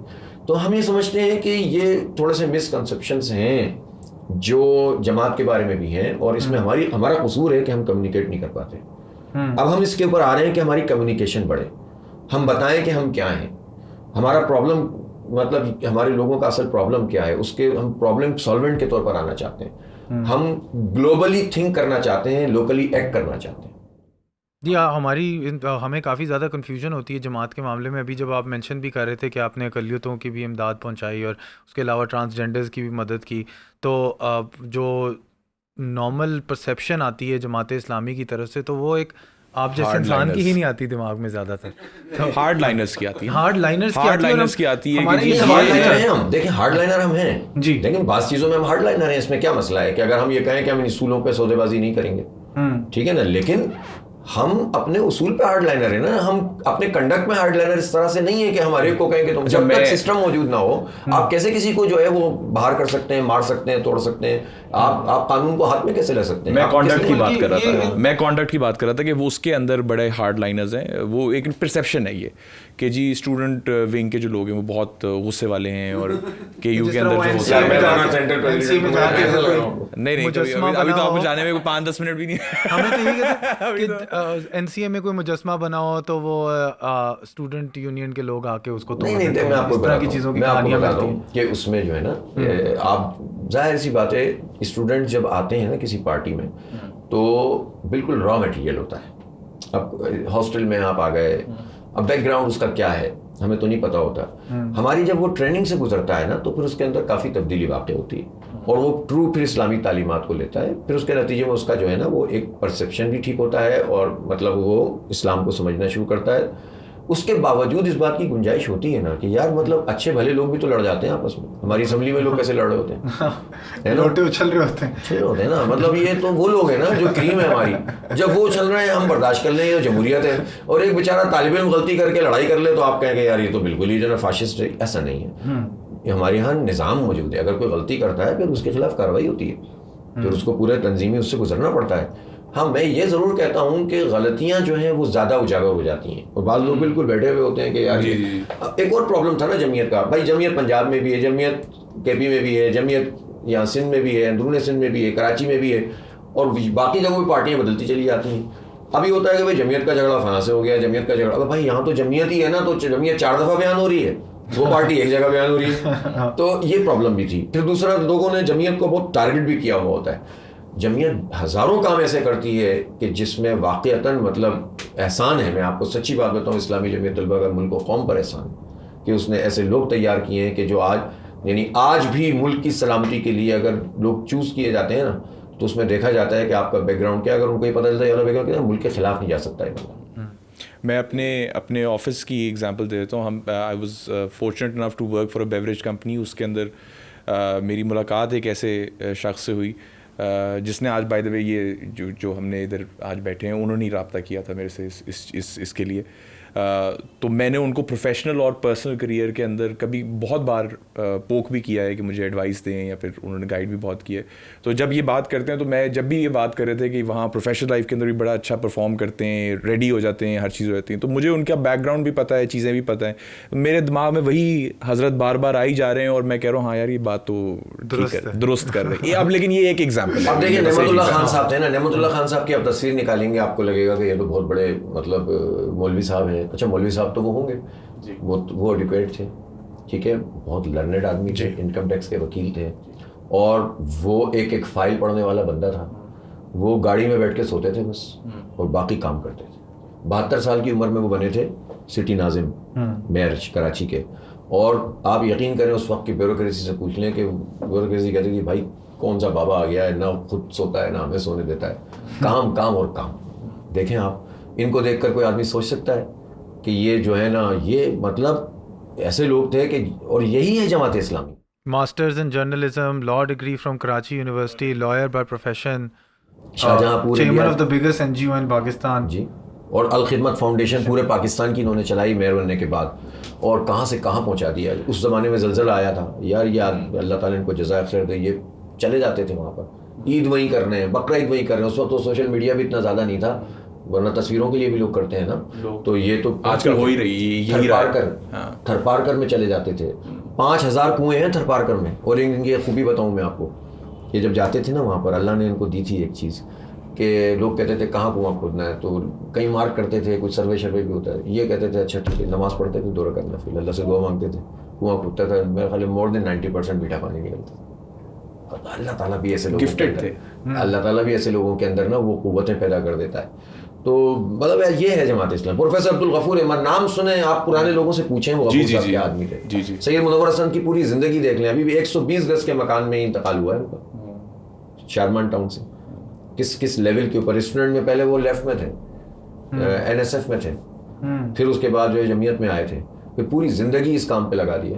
انگلش ڈبیٹر تھے. ویسے امریکہ میں وہ جو اسپیکٹرم میں جس طرح ڈیفائن کرتے ہیں کہ لیفٹ ہے, سینٹر ہے, آلٹ رائٹ ہے, رائٹ ہے, تو آپ یہاں پہ جماعتوں کو اس طرح ڈیوائڈ, میں بتاؤں جماعت اسلامی کو اگر آپ اس طرح سے ڈیفائن کرنا چاہتے ہیں تو یا اس کو اس طرح کر لیتے ہیں. میں یہی آپ سے ڈسکس کر رہا تھا, یہ اچھا کیا آپ نے سوال آپ لے کے آگے. اکثر چیزوں کا جو ہے نا, جب میں تو کیونکہ جو بھی ہم نے سیکھا کتابوں سے سیکھا, ٹی وی سے سیکھا, لوگوں سے سیکھا, تو ہم نے تو ایجوکیشن اب خود ہی کھود کے نکال لی. تو یہ ایز اے میڈیم آپ یوز کر کے اگر آپ ایکسپلین کرنا چاہیں کہ جی لیفٹ کیا ہوتا ہے, رائٹ کیا ہوتا ہے, آپ اور مختلف پارٹیز کو ان کے اندر پلیس کر دیں تاکہ یہ بھی ایک بار کلیریفائی ہو جائے کون لیفٹ ہے, کون رائٹ ہے, کون سینٹر ہے. دیکھیں ایک زمانے میں لیفٹ کیا ہوتا تھا, وہ چونکہ سوشلزم کا ایک وہ تھا نا, آنسلاٹ تھا. 1917 میں سوشلسٹ انقلاب آیا تھا روس میں, تو اس کے بعد ایک بلاک بن گیا تھا پوری دنیا میں, اس بلاک کو لیفٹ کہا جانے لگا. ٹھیک ہے, اور رائٹ بلاک وہ ہوتا تھا یا تو وہ مذہبی ہوتے تھے یا امریکن اپنے آپ کو رائٹ بلاک کہلوا دیتے تھے, حالانکہ تھے وہ رائٹ کیپٹلسٹ جسے کہتے ہیں. لیکن ہمارے بر صغیر میں, ہندو پاک میں, چونکہ امریکن اور اس کا مسئلہ نہیں تھا, تو جو ترقی پسند ہوتا تھا, یعنی ترقی پسند کا مطلب کیا ہوتا تھا, انہوں نے نام بھی ایسا رکھا تھا کہ جو لیفٹ کا ہوگا یا کمیونزم والا ہوگا وہ ترقی پسند ہوگا, باقی سب جاہل ہوں گے. ٹھیک ہے نا, تو رائٹ والوں کو وہ جو ہے نا جاہل سمجھتے تھے اور ان کو ترقی پسند سمجھتے تھے. اچھا خیر ماشاء اللہ کافی جاہل پائے بھی جاتے تھے ان میں بھی ان میں بھی. تو یہ چلتا رہا سلسلہ. 1988 میں سوشلزم کا زوال ہو گیا. ٹھیک ہے نا, اب روس موجود ہے اور ایک نظریے کے طور پر آج بھی کمیونزم سوشلزم موجود ہے. اس کے بعد میں سمجھتا ہوں کہ وہ جو لیفٹ رائٹ تھا نا وہ ختم ہو گیا. اب ہے رائٹ اور رانگ, سیدھی بات. انسانی پرنسپل کے اوپر آپ دیکھیں کون صحیح ہے کون غلط ہے, اور اسلام کے پرنسپل کے اوپر جو دیکھنا چاہتا ہے اس کو دیکھ لے کون صحیح ہے اور کون غلط ہے. یہ لیفٹ رائٹ کا چکر ہی اب ختم ہو چکا ہے. اب تو جتنے سوشلسٹ ہوا کرتے تھے وہ سب امریکنائزڈ ہو گئے, وہ سب جو ہے وہ کہتے ہیں نا وہ کون سے امریکہ کی محبت کا شکار ہو گئے, اور ان میں سے تو اب کوئی جینوئن آپ کو سوشلسٹ ملے گا ہی نہیں. اب تو آہستہ وقت بھی گزر گیا, عمر بھی گزر گئی, لوگوں کے انتقال بھی ہو گئے. لیکن اب جتنے لوگ بھی ہیں جو پہلے بڑے سامراج کے خلاف ہوا کرتے تھے, وہ سامراج کے کیمپ میں چلے گئے. تو رائٹ رانگ کا مسئلہ ہے, رائٹ لیفٹ کا مسئلہ نہیں. آپ یہ کہہ سکتے ہیں کہ جماعت اسلامی ایکسٹریم لیفٹ, جس کو آپ لیفٹ کہتے ہیں, مجھے نہیں پتا وہ لیفٹ کیا ہے, اب تو کمیونسٹ نہیں ہے, لیکن یعنی جس کے بارے میں یہ امپریشن ہے کہ لیفٹ ہے, جسے آپ کہتے ہیں نا کہ ایکسٹریم لیفٹ اور ایکسٹریم رائٹ کے درمیان ایک ماڈریٹ پارٹی جو ہے نا وہ جماعت اسلامی ہے. صحیح. جو ان چیزوں پہ یقین نہیں رکھتی, وہ اپنے پرنسپل پر لوگ ہوتے. اسٹینڈرڈس اللہ تعالیٰ نے دیے ہوئے ہیں, ان اسٹینڈرڈ پہ آپ پرکھیں گے کون صحیح ہے کون غلط ہے. خواہ مخواہ میں آپ کسی کی کیٹیگرائزیشن, بعض لبرلس کو لبرلزم کا ایل نہیں پتا ہوتا, وہ اپنے آپ کو لبرل کہہ رہے ہوتے ہیں, وہ سمجھتے ہیں صرف حلیے کا نام لبرل ہوتا ہے. اور بعض مذہبی لوگوں کو مذہب کے دین کے بارے میں اس کی بنیادیں نہیں پتا ہوتی, وہ سمجھتے ہیں داڑھی کا نام اور پانچیں اونچے کرنے کا نام اسلام ہے نا. تو یہ دونوں طرف یہ مسئلہ ہے, اور اس کا سبب یہ ہے کہ اسٹیٹ میں اسلام کبھی پریکٹس نہیں ہوا. اگر یہاں پر اسٹیٹ کے لیول پر اسلام پریکٹس ہوتا, یہ کیتھارسس ہوتا چلا جاتا, چیزیں بہتر ہوتی چلی جاتی. اب تو جس کا جو مرضی آتی ہے وہ کرتا.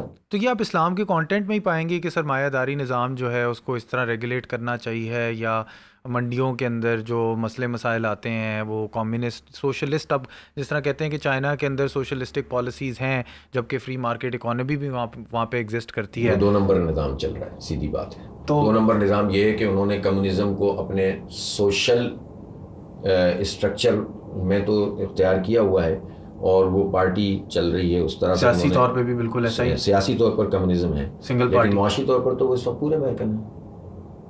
کیپٹلزم تو پوری ان کی جڑوں میں سرایت کر چکا ہے. تو یہ تو سب کہنے کی باتیں, یہ 2 ملکوں کی جنگ ہے, اور نہ نظاموں کی جنگ نہیں ہے. ٹھیک ہے, 2 ملکوں کی لڑائی ہے. وہ اپنے چیزوں کو جو ہے سیف گارڈ کرتے ہیں, امریکہ اپنی چیزوں کو سیف گارڈ کرتا ہے. تو اس کو آپ کہیں کہ کوئی نظاموں کی کشمکش ہے، یہ کچھ بھی نہیں ہے اب دنیا میں. اب تو یہ ہے کہ کس کے پاس زیادہ پیسہ آ جائے، کون کس کو ڈومینیٹ کر جائے، کون اپنی مارکیٹ کو بڑھا سکے. تو کیپٹلزم کے فریم ورک میں ہی کام ہو رہا ہے اس وقت، چاہے وہ چائنا میں ہو رہا ہو، چاہے وہ امریکہ میں یا یورپ میں ہو رہا ہو. اور ہم جب دریافت اسلام ہے. اسلام میں سے جب دریافت کریں گے، اسلام میں دیکھیں بنیادی بات کیا ہے. اسلام میں بہت آسان سی زبان میں، اگر میں اتنا کوئی معیشت کا طالب علم نہیں ہوں، لیکن جو تھوڑی بہت بات سمجھتا ہوں وہ یہ ہے، اسلام جس معیشت کو چاہتا ہے اس میں نہ وہ امیر کی امیری کو چیلنج کرتا ہے، نہ غریب کی غریبی کو مستقل رکھنا چاہتا ہے. وہ لیول پلینگ فیلڈ دیتا ہے. اپرچونیٹیز کا سب کے لیے ہونی چاہیے، غریب کے لیے بھی، امیر کے لیے بھی. ان اپرچونیٹیز، اور وہ کام ریاست کی ذمہ داری ہے کہ وہ غریب اور امیر کو تعلیم کے، کاروبار کے اور پڑھنے لکھنے کے سب چیزوں کے برابر کے مواقع دیں. اس کے بعد جو جتنا بن سکتا ہو اس کو روکتا نہیں ہے. وہ ذاتی ملکیت کو جو ہے نا اس طرح سے نہیں کرتا کہ آپ کی ملکیت زیادہ ہو گئی ہے تو اب آپ ہمارے لیے خطرہ بن گئے. لیکن کسی کی ذاتی دولت کسی کے استحصال پر نہیں ہونی چاہیے. صحیح ہے. ایکسپلائٹیشن کر کے آپ اپنی دولت جمع نہیں کر سکتے. غریب کی غربت پر آپ کی دکان نہیں لگنی چاہیے. آپ کی ایکسپلائٹیشن پہ مجھے امیر نہیں بننا چاہیے. پھر اگر آپ صحیح طریقے سے کاروبار کر کے امیر بنتے ہیں تو یہ پسندیدہ ہے، کوئی غلط بات نہیں ہے. اور غریب صرف اس بنیاد کے اوپر اسلام یہ نہیں کہتا کہ آپ صحیح ہو گئے کہ آپ غریب ہیں. آپ کو ان اصولوں پہ آنا پڑے گا جس کی بنیاد پر آپ صحیح اور غلط ہوں گے. صرف غربت جو ہے وہ آپ کے صحیح ہونے کے لیے کافی نہیں ہے. کمیونزم کہتا ہے کہ غریب ہیں تو ہم صحیح ہیں اور امیروں سے ہماری لڑائی ہے، طبقاتی کشمکش تھی. جو کیپٹلزم ہے یہ دولت کا ارتکاز کرتا ہے. یہ بظاہر جو ہے کواکب کچھ نظر آتے ہیں کچھ، تو یہ جو ہے نا نظر تو آتا ہے بڑا خوشنما، چہرہ روشن اندروں چنگیز سے تاریک تر. اندر کھانا یہ جو ہے نا لوگوں کو نچوڑتے چلے جا رہے ہیں. ان کی ایک ایسی فنل بنی ہوئی ہے جس میں جو ہے نا سارا سرمایہ سمٹ کر چند ہاتھوں میں آ رہا ہے. دنیا کے 10 بلینئرز کا ذرا ریکارڈ نکالیں نا. پورے بر اعظم آسٹریلیا کی جتنی جی ڈی پی ہے وہ 10 بلینئرز کے پیسوں کے برابر، جس میں کروڑوں انسان بستے ہیں. پوری جی ڈی پی جیسے ہماری جی ڈی پی میرے خیال ہے کتنی ہے، $300 بلین ہے. 324 میرا خیال ہے شاید اس سے اس کے آدمی تو آپ ہیں یار، وہ خرید سکتے ہیں. نہیں آپ سمجھ رہے ہیں نا، ایک آدمی $200 بلین کا مالک ہے. تو یہ کیپٹلزم. اور اگر تو وہ بھائی اپنی بنیاد کے اوپر ہمیں کوئی پرابلم نہیں، لیکن وہ بھائی دیکھیں نا اپنی چیزیں بیچنے کے لیے، مثلا اگر پانی کی بوتل بیچنی ہے کسی کو تو وہ پہلے بتائے گا واٹر بورن ڈیزیز کیا ہوتی ہیں. بعض اوقات تو کچھ لوگ تو شاید ہو سکتا ہے کہ پہلے پھر ڈیزیز ہی پھیلا دیتے ہوں، کچھ نہیں پتا. جب سوچ میں دماغ آ جائے نا، دماغ میں جو ہے وہ مال آ جائے نا اور دنیا کی محبت آ جائے تو انسان، نبی پاک صلی اللہ علیہ وسلم نے فرمایا ہے کہ ابن آدم کا معاملہ عجیب ہے. اس کو سونے کا ایک پہاڑ دے دو نا وہ دوسرا مانگتا ہے. تو اس کا پیٹ تو قبر کی مٹی بھر سکتی ہے. تو انسان کو مال کو ویلیو نہیں بنانا چاہیے، مال کو خدا نہیں بنانا چاہیے، مال کو ریلیشن نہیں بنانا چاہیے، لیکن مال کو اپنے لیے، اپنے بچوں کے لیے، اپنی سوسائٹی کے لیے بہتر طریقے سے استعمال کرنا چاہیے. یہ اسلام ہے. صاحب ایک سوال آیا تھا، ہم جو انیشل ڈسکشن کر رہے تھے اس کے اندر ہم نے کہا تھا کہ وائڈ کافی کریٹ ہوا ہے کراچی کے اندر، کافی پولیٹیکل پارٹیز آئی ہیں، لوگوں نے اس کے اندر شمولیت لی، پھر چلے گئے، پھر وہ ویکیوم کریٹ ہو گیا. تو آپ نے اسلام کی بڑی اچھی باتیں کی. اسلام کا نام، اسلام کے اندر تو دعوت بھی ہے، ٹھیک ہے، اور یہ جو بھولے بھٹکے ابھی ویکیوم کریٹ ہوتا ہے اور پھر لوگ کوئی ادھر نکل جاتے ہیں، کوئی مختلف پولیٹیکل پارٹیز جوائن کر لیتے ہیں. ظاہر سی بات ہے ہر کسی کو ایک افیلیشن چاہیے ہوتی ہے، وہ اپنے اقتدار کے چکر میں، اپنے چار گلی کے چکر کے اندر وہ کہیں اور نکل جاتا ہے. تو اس کو دیکھتے ہوئے آپ نے یہاں ایز اے کراچی کے امبریلا کے انڈر آپ نے کیسے جوڑنا ہے؟ کیونکہ اگر یہ نہیں جوڑیں گے تو اس کا ریپریکاشنز یہ ہوتے ہیں کہ وہی پھر سڑکوں کے اندر اور محلات کے اندر وہی پالیٹکس چلتی رہے گی. تو اس کو کیسے جوڑنا؟ بہت اچھا سوال ہے. دیکھیں ہم کم از کم ہم جو بات کر رہے ہیں نا، میں اختلاف آپ دیکھتے ہوں گے اکثر اختلاف کرتا ہوا نظر آتا ہوں عمران خان سے بھی، ان کے کنڈکٹ سے کراچی کے بارے میں. چونکہ میرا ظاہر فریم ورک کراچی ہے نا، ہر ایک کی ذمہ داریاں ہیں. مجھے ملک کی سطح پر بس موقع نہیں ملتا کہ میں زیادہ بات کر سکوں، میں تو یہیں کی بات کرتا ہوں. تو میں جب دیکھتا ہوں ان کا کنڈکٹ کراچی کے حوالے سے ٹھیک نہیں ہے تو اس پر تنقید بھی ہوگی. کیا حرج ہے اس میں کہ آپ کسی پہ تنقید کر سکتے ہیں؟ بالکل کر سکتے ہیں. اسی طرح سے نواز شریف صاحب پہ درجہ بدرجہ ان کے زیادہ موقع ملا ہے ان کو. اس کے علاوہ MQM کو 35 سال ملے ہیں، ہر حکومت کا حصہ رہے تو ان کو اسی طرح سے تنقید ہوگی. اور پیپلز پارٹی ماشاءاللہ سے جس طرح سے کارروائی ڈال رہی ہے تو اس پر اسی طرح سے تنقید ہوگی. جس کے 3 سال ہیں اس پر 3 سال کی ہوگی، جس کے 35 سال ہیں اس پر 35 سال، جس کے 15 سال ہیں اس پر 15 سال. لیکن دشمنی ہم پھر بھی نہیں کرتے. ہم گنجائش اس بات کی رکھتے ہیں کہ ہم بیٹھ کے بات کر سکتے ہیں. اور بعض چیزیں جو سڑک پہ جد و جہد کے نتیجے میں بالآخر کسی بھی جنگ کا اینڈ مذاکرات ہوتے ہیں، ہے نا. تو جنگ بھی کبھی ضرورت ہوتی ہے لیکن اس کا اینڈ تو مذاکرات ہی ہوتے ہیں نا. تو آپ ایسے کیوں جگہ پہ کھڑے ہو جائیں جہاں کسی سے بات ہی نہیں کر سکتے؟ تو پھر آپ کیا کریں گے؟ آپ فتح کر بھی لیں گے تو کیا حاصل ہے؟ تیسری بات جو دعوت کی آپ نے بات کی، اس کا مطلب ہے کہ آپ کا میسج لوگوں تک پہنچے. تو ہمارے لیے تمام پارٹیوں کے دروازے کھلے ہوئے ہیں. جب ایم کیو ایم نے ہمیں بہت مارا، ہمارے بہت شہید کیا، ہمارے بہت کاندھے پہ ہم نے جو ہے نا لاشیں اٹھائی ہیں، لیکن میں بار بار یہ کہتا ہوں کہ ایم کیو ایم کے ورکرز کے لیے ہمارے دروازے کھلے ہوئے ہیں. اگر آپ کا کوئی کرمنل ریکارڈ نہیں ہے تو آپ ہماری پارٹی میں شامل ہو سکتے ہیں. ہم آپ کو معاف بھی کرتے ہیں اور آپ ہمارے ساتھ چلیں بھی، ہمیں کوئی مسئلہ نہیں ہے. انسان ہوتے ہیں، غلطیاں ہو جاتی ہیں، اللہ معاف کرتا ہے تو ہم کیوں نہیں کریں گے. کرمنل ریکارڈ یہ ہے کہ ہمیں کسی اسٹیٹ میں رہتے ہیں نا، یہاں پر ایک قانون ضابطہ ہے، تو کرمنل ریکارڈ رکھنے والے کو، قاتل کو تو ہم اپنے یہاں نہیں جگہ دے سکتے. وہ تو ہمارا بھی ہوگا تو ہم اس کو کہیں گے ہماری پارٹی میں نہیں، اسٹیٹ تو نہیں ہے ہم. تیسری بات یہ کہ پارٹیوں میں جانے کا مطلب کوئی اسلام کے دائرے سے باہر تھوڑی ہو گیا. تمام تر اختلافات کے باوجود ہمارے دینی بھائی ہیں. ایون یہ کہ جو غیر مسلم ہیں، آپ کو پتہ ہے ہمارا مائنورٹی ونگ بہت اسٹرانگ ونگ ہے اور وہ بالکل ہمارے ساتھ کمفرٹیبل ہے.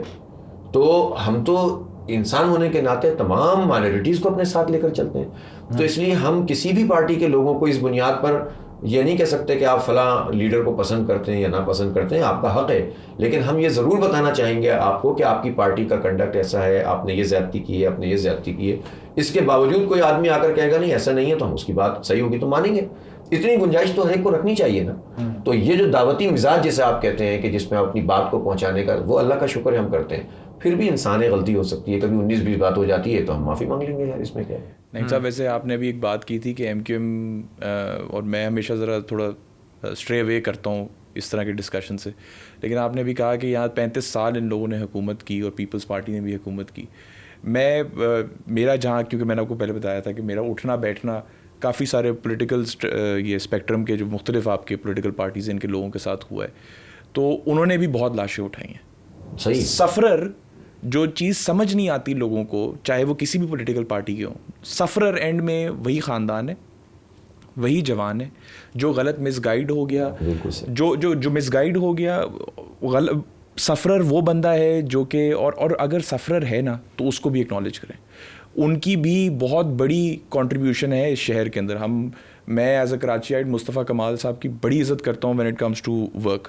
At the end of the day انہوں نے بھی ایک لیول نعمت اللہ خان صاحب کا کام اگر آگے تھوڑا اس کا ایگزیکیوشن اور بڑھائی ہے تو مصطفیٰ کمال صاحب نے بڑھائی ہے، اس میں کوئی شک نہیں ہے اس چیز کے اندر. اور ان کے ورکرز بھی آس پاس، تو ان کی بھی کنٹریبیوشن. اور یہ سارے کون ہیں؟ یہ کراچی آئٹس ہی ہیں، جو کہ ابھی آپ اس کو لیبل لگا دیں کسی بھی پولیٹیکل پارٹی کے ساتھ، لیکن ایٹ دی اینڈ ہیں تو کراچی. آپ یہ دیکھیں اس وقت جو ہمیں سپورٹ مل رہی ہے، ابھی بلدیاتی انتخاب میں بھی آپ کو اندازہ ہوگا، وہ بہت بڑی تعداد میں ایم کیو ایم کے سپورٹرز ہیں جو اس وقت سمجھتے ہیں کہ جماعت اسلامی ہی کراچی کا مسئلہ حل کر سکتی ہے. ہمارا جو یہ نیریٹو ہے نا کہ اب شہر دوبارہ سے جماعت اسلامی کا میئر چاہتا ہے، وہی مسئلہ حل کر سکتا ہے. اس لیے کہ باقی پارٹیوں کا کنڈکٹ بھی دیکھ لیا، ان کی چیزیں بھی دیکھ لیں، تو اب اس شہر کو اگر ریبلڈ کرنا ہے، وہیں سے شروع کرنا ہے جہاں سے ٹوٹا تھا، تو جماعت اسلامی کا میئر ہی کر سکتا ہے. ایم کیو ایم نے ظاہر ہے کہ نعمت اللہ خان صاحب کے بعد جو پروجیکٹس تھے، چونکہ میئر مصطفیٰ کمال صاحب تھے، ایک چیز ضرور ہے، مصطفیٰ بھائی سے اکثر بات ہوتی ہے تو میں کہتا ہوں یار جب آپ ان کی اچھائیاں لے رہے ہوتے ہو نا، جب آپ کہتے ہو کہ میں نے یہ کیا ہے تو کہو ایم کیو ایم نے کیا، اور جب آپ یہ کہہ رہے ہوتے ہیں کہ بہت خراب کیا ایم کیو ایم نے تو کہو میں بھی ان کا حصہ تھا. تو یہ تو نہیں ہونا چاہیے نا میٹھا میٹھا آپ کڑوا کڑوا تو خود احتسابی بھی ہونی چاہیے. تو اچھائی برائی سب میں شرکت ہوتی ہے نا سر. بہرحال انہوں نے اپنی زندگی کا ایک دوسرا پیٹرن اختیار کیا، ہمارے لیے بڑی اچھی بات ہے یہ. اور جتنا وقت گزرتا جا رہا ہے وہ ظاہر ہے کہ وہ بتا رہے ہیں کہ بھائی ٹھیک ہے، میں ان کی عزت کرتا ہوں کہ بھائی ٹھیک ہے، وہ جو وقت گزر گیا وہ اچھا نہیں تھا جو ان کا اس وقت ایم کیو ایم میں گزرا. اب اگر ان کے اندر ایک چینج آیا تو اچھی بات ہے. لیکن ہمارے لیے تو جماعت اسلامی تو سفرر تھی نا، سب سے زیادہ سفرر تھی، لیکن اس کے باوجود ہم نے جو ہے وہ اس بنیاد کے اوپر ڈیسیجن نہیں کیا. ایم کیو ایم کے لوگ اسی لیے ہمیں سپورٹ کر رہے ہیں کہ وہ یہ ہماری نیت جانتے ہیں کہ یار یہ کسی سے دشمنی نہیں کریں گے، انتقام نہیں لیں گے. جب نعمت اللہ خان صاحب میئر بنے تو ہم نے نہیں دیکھا یہ ایم کیو ایم کی جگہ ہیں یا کس کی جگہ ہیں، پیپلز پارٹی کی جگہ ہیں، سب جگہ کام کی. تو ہم ان سب کو اچھا پھر پولیٹیکل سینیریو میں بھی اس وقت جتنی بھی پارٹیاں آپ اٹھا کر دیکھ لیں، کیا وہ سب کو ساتھ لے کر چل سکتی ہیں؟ کراچی کے پوائنٹ آف ویو سے آپ دیکھیں، یہ جماعت اسلامی ہے جو سارے اختلاف کے باوجود بھی لوگوں کو لے کر چل سکتی ہے. ایک جماعت ہے، آپ بتائیں پیپلز پارٹی سے تو نہیں بن رہی نا. پی ٹی آئی میں تو پی ٹی آئی کو ساتھ لے کے نہیں چل سکتی. آپ بتائیں نا پی ٹی آئی میں تو ابھی بھی آپ پوچھیں گے کہ کون ہے میئر کے لیے تو آپ کو 10 نام آ جائیں گے, بلکہ لوگ 10 نہیں دیں گے, اپنا ہی نام دیں گے زیادہ تر لوگ. تو اور آپس میں ایک دوسرے کی ٹانگیں گھسیٹ رہے ہوں گے. خان صاحب تو بہت ڈس اپوائنٹڈ ہوتے ہیں کہ یار یہ کراچی تو میرے لیے مطلب درد سر بنا ہوا ہے, اٹھنے نہیں دیتے پارٹی کو, اتنے مینڈیٹ کے بعد جو ہے وہ لڑتے رہتے ہیں اور ڈیلیور نہیں کرتے اور مس گائڈ کرتے ہیں. یہ جو 1100 روپے کے پیکیج اور 162 روپے کے پیکیج ہیں, یہ عمران اسماعیل وغیرہ نے ان کو پھونکا تھا کہ یار یہ بتا دیں, یہ بتا دیں, یہ بتا. بھائی کیا کیا؟ تو یہ سب لوگ جو ہیں, یہ سب لوگ اگر کوئی ایک پارٹی ان سب کے ساتھ چل سکتی ہے, ان کو لے کر چل سکتی ہے, وہ جماعت اسلامی ہے. ایون پیپلز پارٹی سے بھی اگر کوئی کام کروا سکتا ہے تو وہ جماعت اسلامی ہے. میں آپ کو بالکل اس لیے نہیں کہہ رہا کہ میں جماعت اسلامی کا ہوں. آپ دیکھ لیں نا, کیا پی ٹی آئی والے پیپلز پارٹی سے کوئی کام کرا سکتے ہیں؟ کیا ایم کیو ایم والے کروا سکتے ہیں؟ یہ جماعت اسلامی ہے جس کے ساتھ پیپلز پارٹی میں انسان کی بچی بنی رہی تھی اور ساتھ چلیں گے انشاءاللہ. یہ ویسے آپ یہ جو رویہ نظر آتا ہے ہمیں پالیٹکس کے اندر کہ اگر آپ نے کسی کے ساتھ اختلاف ہے تو آپ اس کی مخالفت ہی اختیار کر لیتے ہیں. اختلاف اور مخالفت میں فرق ہے. اور یہ فرق جو ہے یہ نہیں دیکھتے. یہ کیا ایسا ہی ہے کہ پبلک ریلیشنز میں ان کی مدد ہوتی ہے کہ خان صاحب اگر آ کے کہیں گے یہ جو 3 چوہے ہیں, یا اپنی وہ جو اسپیچ میں اگر مریم نواز بھی وہ جگت میں جواب دے دیتی ہیں, تو یہ ایک دوسرے کے اوپر جو تانے کس کس کے مار رہے ہوتے ہیں, یہ آڈینس تو بڑی خوش ہوتی ہے. یہ وقتی طور پر فائدہ ہے اور لانگ ٹرم میں قوم کا نقصان ہے. وقتی طور پر تو ایسی باتیں بڑی اچھی چلتی ہیں. ہم اکثر اپنے بچوں سے بھی کہتے ہیں کہ بیٹا مذاق بھی جو ہے نا ایک حد تک کرنا چاہیے. ہمارا ایک لیول ہے, اس سے نیچے کا مذاق نہیں ہونا چاہیے. اور ابھی آپ کو اچھا لگ رہا ہے, بعد میں آپ کی زندگی کا حصہ بن جائے گا.